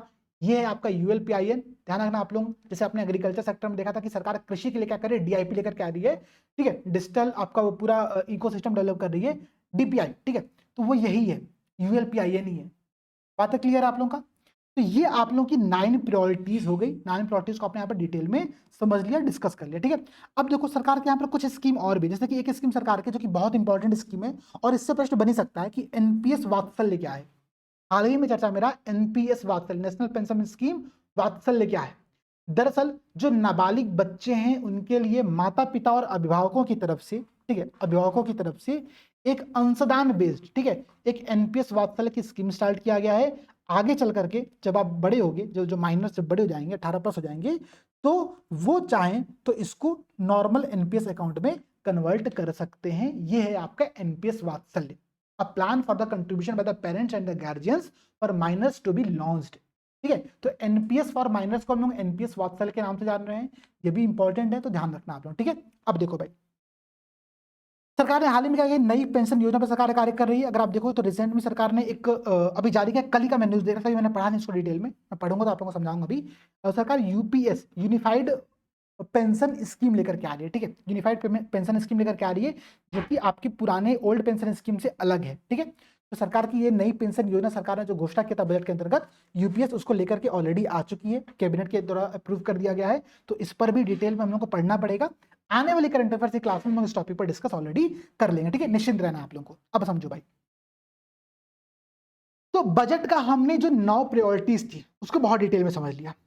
बजट के इस पूरे टॉपिक से एक प्रश्न और बनकर के आता जनरली कि पैसा कहां से आया, कहां गया, कितना टैक्सेस के रोल था, क्या नहीं टैक्सेस का रोल था, इन पर भी प्रश्न बनकर के आता है। तो एक बार उसको भी यहां पर हम लोग समझ लेते हैं, ठीक है। ध्यान समझ, देखो 2 प्रकार का टैक्स होता है। एक टैक्स होता है आप लोगों का डायरेक्ट टैक्स, प्रत्यक्ष कर, एक होता है आप लोगों का इनडायरेक्ट टैक्स, ठीक है। डायरेक्ट टैक्स का मतलब ये होता है सरकार जिस व्यक्ति से वसूल रही है उसका असर उसी पर पड़ा है। जैसे कि आपका इनकम टैक्स, भाई इनकम टैक्स सरकार मुझसे ले रही है अगर, तो मेरे ऊपर ये असर पड़ा, मैं ही दे रहा हूँ। लेकिन इनडायरेक्ट टैक्स क्या है भाई, इनडायरेक्ट टैक्स सरकार ने किसी और से लिया, जिस व्यक्ति से लिया उस व्यक्ति ने आपसे फिर ले लिया GST के माध्यम से, माध्यम से, तो टैक्स घूम फिर करके आपका इनडायरेक्ट टैक्स बन जाता है, ठीक है। तो इनडायरेक्ट टैक्स में आपका GST शामिल होता है। तो डायरेक्ट टैक्स और इनडायरेक्ट टैक्स की भूमिका क्या है मैं अब आपको यहाँ पर समझाऊंगा, ध्यान से समझिएगा, ठीक है। सरकार कैसे कैसे इस पर कार्य कर रही है। अगर हम समझे कि सरकार GST के अंतर्गत, ये जो पूरा कॉन्सेप्ट मैं एक बार आपको समझाता हूँ, देखो ध्यान समझना, पहले समझो ये क्या है कि सरकार ने क्या किया हुआ है कि बहुत सारे प्रोडक्ट्स के ऊपर से कस्टम ड्यूटी, सीमा शुल्क को समाप्त कर दिया। क्योंकि सर इसका क्या मतलब है, इससे कैसे प्रश्न बनेगा, प्रश्न ऐसे बनेगा, देखो कैंसर की 3 दवाइयां हैं, ठीक है, जिन पर सरकार ने सीमा शुल्क को हटा दिया है। कौन सी दवाई है, उनका नाम क्या है, ट्रेस्टुजुमाब डेरेक्सटेकन, भैया कौन सिंपल नाम रख लेते, रोहन सोहन मोहन रख लेते, क्या नाम रख दिया, ट्रेस्टुजुमाब डेरेक्सटेकन, ठीक है। अगला नाम है ओसीमल्टीनिब और अगला नाम है डुविलुमुआब, जो भी नाम है भाई पढ़ लेना यार, ठीक है। ये 3 दरअसल कैंसर की दवाओं का नाम है, डुवालुमाब, ठीक है। प्रश्न ये पूछेगा कि हाल ही में चर्चा में रहा ट्रेस्टुजुमाब डेरेक्सटेकन, ओसीमल्टीनिब और दुर्वालुमाब क्या है। 4 विकल्प देगा। पहला विकल्प देगा कैंसर की दवा, दूसरा विकल्प देगा पश्चिमी घाट पर पाई गई एक पौधे की नई प्रजाति, थर्ड विकल्प आप लोगों से देगा कि एक क्षुद्र ग्रह जिसकी अभी हाल ही में नासा ने खोज की है, और चौथा देगा इनमें से कोई नहीं, ठीक है। तो बातें क्लियर है ना। प्रश्न कैसे बनेगा? प्रश्न ऐसे बनेगा, सरकार ने चूंकि बजट के अंतर्गत इन तीनों कैंसर की दवाओं से जो कस्टम ड्यूटी थी, जो सीमा शुल्क था, उसको हटा दिया है। तो प्रश्न यहां से बन सकता है। अभी आपने पढ़ा था इससे पहले कि सरकार क्रिटिकल मिनरल के लिए भी बहुत सारे प्रयास कर रही है। तो सरकार प्रयास क्या कर रही है? सरकार 25 क्रिटिकल मिनरल्स के ऊपर से सीमा शुल्क को सरकार ने हटा दिया कि अगर आप इसका इंपोर्ट करो तो इस पर हम सीमा शुल्क को यहाँ पर हटा दे रहे हैं। ठीक है, तो क्रिटिकल क्रिटिकल मिनरल्स के लिए सरकार के ये प्रयास किया जा, सरकार के ये एफर्ट किए जा रहे हैं।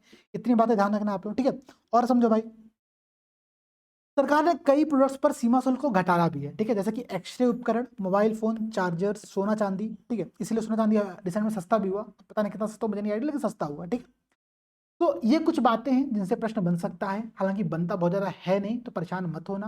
ठीक है, अब देखो एक प्रश्न और बनेगा। प्रश्न बनेगा कि हाल ही में सरकार की जो आयकर अधिनियम है अभी प्रेजेंट सरकार के पास, वो किस ईयर में आया था। ठीक है, तो आयकर अधिनियम 1961 है। सरकार इस आयकर अधिनियम 1961 की समीक्षा करने वाली है और समीक्षा करके संभव है कि इसको चेंज कर दे।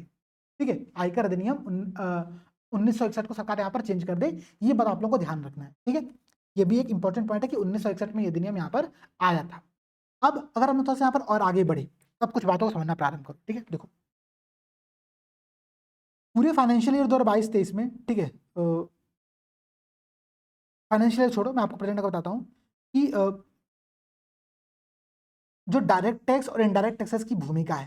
ठीक है, जीडीपी के रेशियो में, ठीक है, हमारे पास टोटल जो टैक्स कलेक्शन हो रहा है वो 11.8% कलेक्शन हो रहा है। ठीक है, जिसमें से आपका डायरेक्ट टैक्सेस की भूमिका ज़्यादा है, इनडायरेक्ट टैक्सेस की भूमिका कम है। ध्यान रखना हमेशा, जो सरकार का कुल कर प्राप्तियां होती हैं, टैक्स कलेक्शन होता है, उसमें डायरेक्ट टैक्स की भूमिका ज़्यादा होती है, इनडायरेक्ट टैक्स की भूमिका कम होती है। ठीक है, ये बात एक बहुत इंपॉर्टेंट बात है। अगर हम कुल कर राजस्व की बात करें, टैक्स रेवेन्यू की बात करें, तो टोटल टैक्स रेवेन्यू के 57% आपका डायरेक्ट टैक्स होता है और बाकी आपका बचा 43% आपका इनडायरेक्ट टैक्स होता है। ठीक है, तो डायरेक्ट टैक्स ज्यादा होता है, इनडायरेक्ट टैक्स का कलेक्शन कम होता है। ये बात भी समझना, कई बार हम लोग इनडायरेक्ट टैक्स को ज्यादा मान लेते हैं कि भाई इनडायरेक्ट टैक्स तो हर व्यक्ति भर रहा है, डायरेक्ट टैक्स कितने ही लोग भर रहे हैं।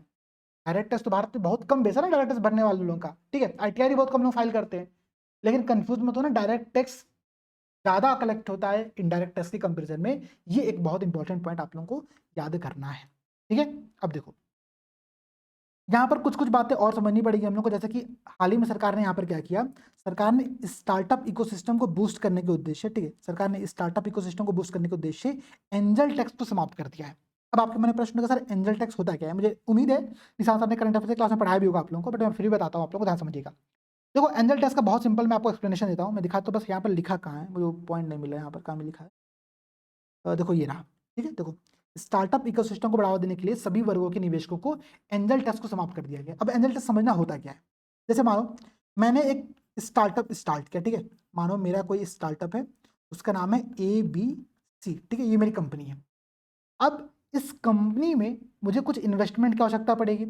इन्वेस्टमेंट कोई थर्ड व्यक्ति कर रहा है यहाँ पर, जिसका, ठीक है, जिसको हम एंजल कह रहे हैं। एंजल क्यों कह रहे हैं भाई? क्योंकि बहुत बड़ी मात्रा में पैसा दे रहा है हमको। ठीक है, अब मानो उसने 5 करोड़ रुपए हमको इसमें कंपनी में इन्वेस्ट किया, लेकिन जो कंपनी की वास्तविक वैल्यूएशन सरकार के अकॉर्डिंग वो 1 करोड़ रुपए ही है।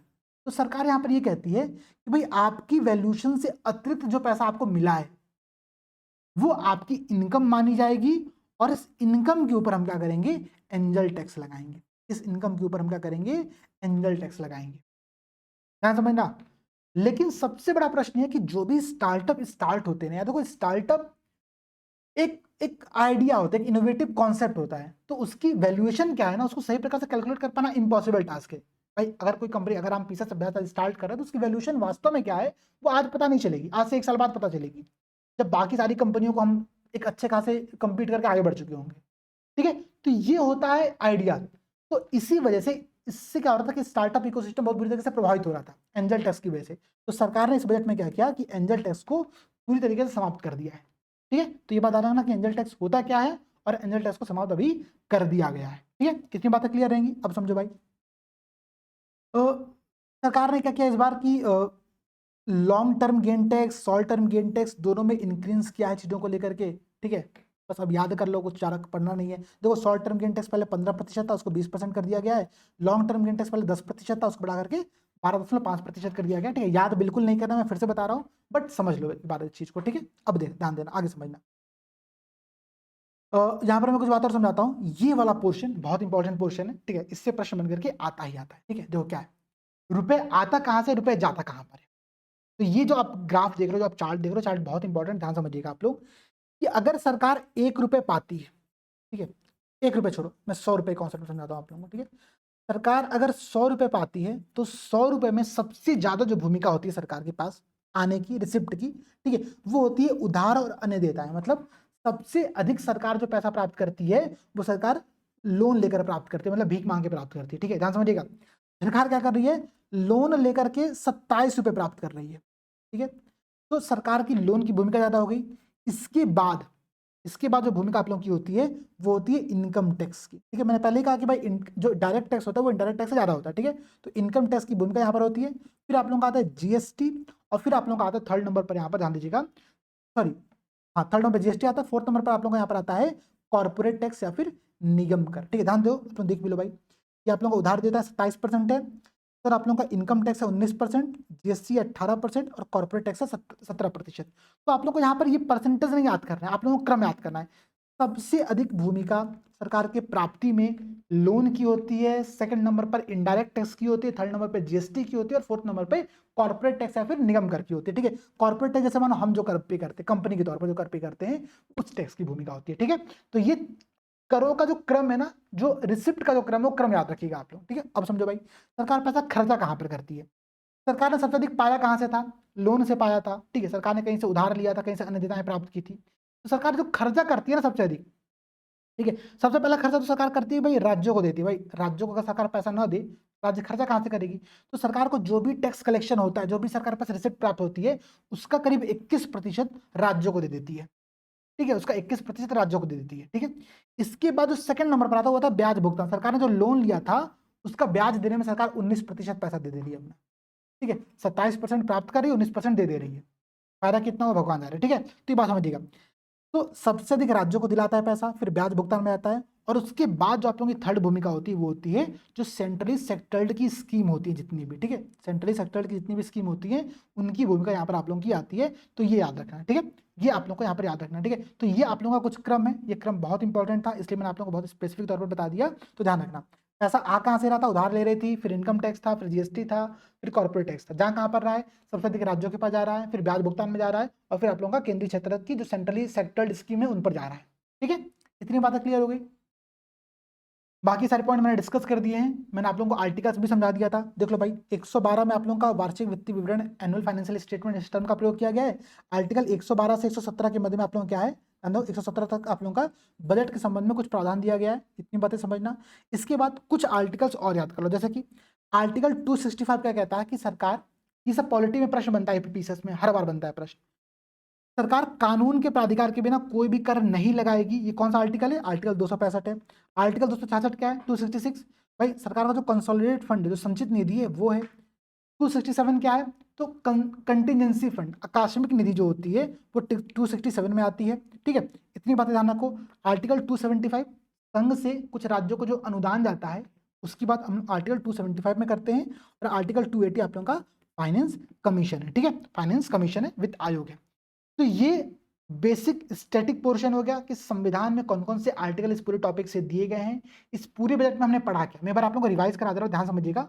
यही सब इंपॉर्टेंट पोर्शन है, अब चीजों का जितना रिवाइज कर लोगे आप लोग उतना आप लोगों के लिए बढ़िया, ठीक है। अब देखो मैं बहुत समरी में 10 से 5 मिनट के अंतर्गत आप लोगों को टॉपिक पूरा रिवाइज कराऊंगा, ठीक है, क्या क्या आप लोगों को याद करना है प्रॉपर तौर पर। देखो सबसे पहली बात, बजट के संदर्भ में जो हमने बेसिक पॉइंट पढ़ा कि बजट शब्द का प्रयोग पूरे संविधान में कहीं पर किया नहीं गया है। डिपार्टमेंट ऑफ इकोनॉमिक अफेयर जो कि फाइनेंस मिनिस्टर के अंतर्गत है, वो नोडल मंत्रालय जारी करता है, ठीक है। इंटरिम बजट जारी किया गया था इस बार, क्योंकि इस बार लोकसभा का इलेक्शन था, बाद में अभी हमने फाइनल बजट यहाँ पर जारी किया है, ठीक है। इतनी बातें क्लियर है। अगर हम बजट की बात करें तो बजट के संदर्भ में जो कुछ फैक्ट हमने यहाँ पर इस बार समझा था, एक फैक्ट आप लोगों का ये था कि निर्मला सीतारमण जी, ध्यान रखना, लगातार 7 बार बजट प्रस्तुत करने वाली पहली वित्त मंत्री है, स्वतंत्र भारत की पहली वित्त मंत्री। इतनी बात आप लोगों को याद करना है, समझना है, ठीक है। सबसे इंपॉर्टेंट पॉइंट यही है। इसके बाद अगर हम ध्यान दें यहाँ पर, तो नंबर ऑफ शब्दों के टर्म में सबसे अधिक लंबा भाषण किसने दिया, तो मनमोहन सिंह ने दिया। सबसे अधिक समय के अकॉर्डिंग बात करें तो किसने दिया, तो निर्मला सीतारमण जी ने दिया है आज तक, ठीक है। ऐसा कुछ फैक्ट आप लोग ध्यान समझोगे।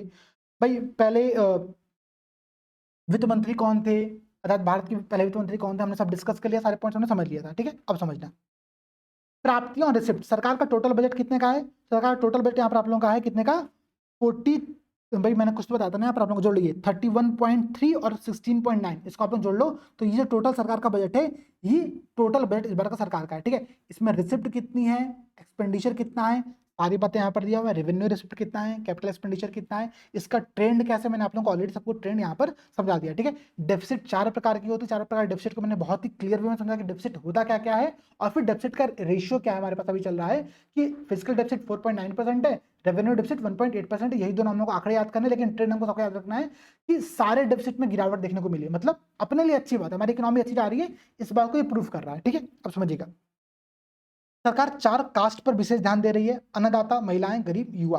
4 थीम है सरकार की, रोजगार, कौशल विकास, एमएसएमई, मिडिल क्लास।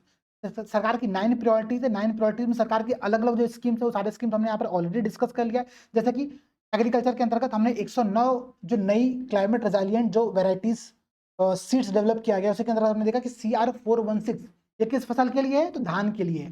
हमने समझा इस बात को, ऐसे प्रश्न एग्जाम में जनरली बन करके आते हैं। आने वाले 2 वर्षों में सरकार नेचुरल फार्मिंग के लिए क्या करेगी, किस प्रकार के 10,000 बायो इनपुट रिसोर्स सेंटर को डेवलप किया जाएगा, हमने डिस्कस किया।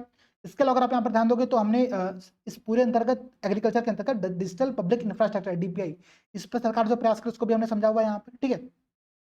मैंने आपको पहला क्वेश्चन दिया था कि नाबार्ड किस प्रकार की बॉडी है, ठीक है, उसका आंसर आप लोग कमेंट सेक्शन में दे देना। अब समझो, अगर हम आगे बढ़े तो हमने एग्रीकल्चर के अंतर्गत पीएम पैकेज देखा, जिसमें 5 स्कीम शामिल थी, 3 रोजगार के लिए और 2 स्किल डेवलपमेंट के लिए, ठीक है। आगे हमने क्या देखा, हमने देखा कि बिहार में सरकार एक नए विद्युत संयंत्र पर कार्य करे, इसका नाम है प्रिपेंती विद्युत संयंत्र, जो कि 2400 मेगावाट का होगा। पूर्वोदय स्कीम यहीं पर, जिसमें 5 राज्य शामिल है, बिहार, आंध्र प्रदेश और झारखंड, पश्चिम बंगाल, उड़ीसा, ठीक है। गया में एक इंडस्ट्रियल नोड को डेवलप किया जा रहा है, जो कि अमृतसर कोलकाता इंडस्ट्रियल कॉरिडोर पर बनाया जा रहा है, ठीक है। आंध्र प्रदेश में सरकार 15,000 करोड़ रुपए दे रही है, और पुलावरम में, जो कि गोदावरी नदी पर है, एक एग्रीकल्चर इरिगेशन प्रोजेक्ट डेवलप यहाँ पर कर रही है, ठीक है। इतनी बातें क्लियर है। प्रधानमंत्री जनजातीय उन्नत ग्राम महाअभियान सरकार ने स्टार्ट किया है। पूर्वोत्तर भारत में सरकार 100 पोस्ट पेमेंट बैंक को भी डेवलप कर रही है, ठीक है। मैन्युफैक्चरिंग और सर्विस सेक्टर में भी आपने देखा कि बहुत सारी सरकारें यहाँ पर प्रयास कर रही थी, ठीक है। इतनी बात हमने यहाँ पर समझ लिया था। अब देखो, अगर यहाँ पर मैं कुछ और पॉइंट आपको समझाऊं, बहुत जो कि बहुत इंपॉर्टेंट पोर्शन रहेगा, जो कि बहुत इंपॉर्टेंट टॉपिक था हमारा, वो आप लोगों का था इसके अंतर्गत क्या गया, आप लोगों का ये वाला क्वेश्चन, हाँ, Kosi Mechi intra state link project, ठीक है। इंट्रा स्टेट लिंक प्रोजेक्ट, ये बात ध्यान रखना, कोसी मेंची जो पूरा आपको मैंने मैपिंग समझाया था कि कोसी कहाँ से आ रही है, मेची कहाँ से आ रही है, मेची महानंदा में कैसे मिल रही है, और ये दोनों फाइनली गंगा नदी में कैसे मिली, मैंने आपको पूरा मैप समझाया हुआ है, वो मैप ध्यान रखना, ठीक है। बिहार के गया में विष्णुपद मंदिर कॉरिडोर और महाबोधि मंदिर कॉरिडोर पे काम हो रहा है। राजगीर, जो कि हिंदू, बौद्ध और जैन तीनों धर्मों के लिए है, यहाँ पर भी सरकार कुछ प्रयास कर रही है, ठीक है। अच्छा, नालंदा विश्वविद्यालय पे सरकार तो कार्य कर ही रही है, और इस पर जो मैंने क्वेश्चन पूछा आप लोगों से, ठीक है, उस क्वेश्चन का भी आंसर देना कि नालंदा विश्वविद्यालय को किसने जलाया था, किसने जलाया था, वो किसका सेनापति था, ठीक है, मतलब किसका वो था, ठीक है। इसका भी आंसर आप लोगों को यहाँ पर कमेंट सेक्शन में बताना है। सरकार टूरिज्म के लिए उड़ीसा में विशेष ध्यान भी दे रही है, हालांकि मैंने इसको डिस्कस नहीं किया है, लेकिन ध्यान रखना कि उड़ीसा, अगर कोई स्टेट पूछे तो उड़ीसा पर सरकार बहुत ज्यादा फोकस कर रही है, ये बात भी आप लोगों को समझनी है, ठीक है। इसके बाद हमने देखा कि स्पेस इकोनॉमी के लिए सरकार आने वाले 10 वर्षों में 1,000 करोड़ रुपए का पूरा वेंचर कैपिटल फंड एक गठित कर रही है, ठीक है। इस पर भी हम लोग को यहाँ पर ध्यान देकर के चीजों को समझना है, ठीक है। ULPIN सरकार भू आधार यहाँ पर जारी कर रही है, ताकि हम प्रॉपर हर भू राजस्व नक्शे का डिजिटलीकरण यहाँ पर सुनिश्चित कर सके, ठीक है। एनपीएस वात्सल्य आपने यहाँ पर देख लिया, नई पेंशन स्कीम अभी आने वाली है, तो उसको भी हम पढ़ेंगे जल्दी आने वाली क्लास में अंतर्गत, ठीक है। फिर टैक्सेस का कैसे डिस्ट्रीब्यूशन हो रहा है, कैंसर की जो 3 दवाएं हैं, 3 दवाओं को कैसे सरकार क्या कर रही है, ये सारी प्रोविजन यहाँ पर आपने देख लिया, ठीक है। तो जितने भी कॉन्सेप्ट आपने अभी तक समझे हैं, उन कॉन्सेप्ट को एक बार रिवाइज करना, यही सारे पॉइंट्स आप लोगों से एग्जाम में पूछे जाते हैं, कोई नया प्रश्न बन करके नहीं आएगा। जितना पॉइंट्स हमने आज क्लास में डिस्कस किया, बजट के लिए इतना सफिशियंट है, ठीक है। तो इस क्लास को कंप्लीट करो आप लोग, कंप्लीट करने के बाद बताओ कि पूरी क्लास कैसी लगी है, कितनी बातें समझ में आई है, कितनी बातें समझ में नहीं आई। अगर कोई टॉपिक इकोनॉमिक का टर्म अगर आपको समझ में ना आया हो तो कमेंट सेक्शन में बताना, मैं उस पर अगले वीडियो बना करके आप लोगों को चीजें डिस्कस कर दूंगा, ठीक है। तो चलिए मिलते हैं आप लोगों से अगली क्लास में। सभी दोस्तों को जय हिंद, जय भारत।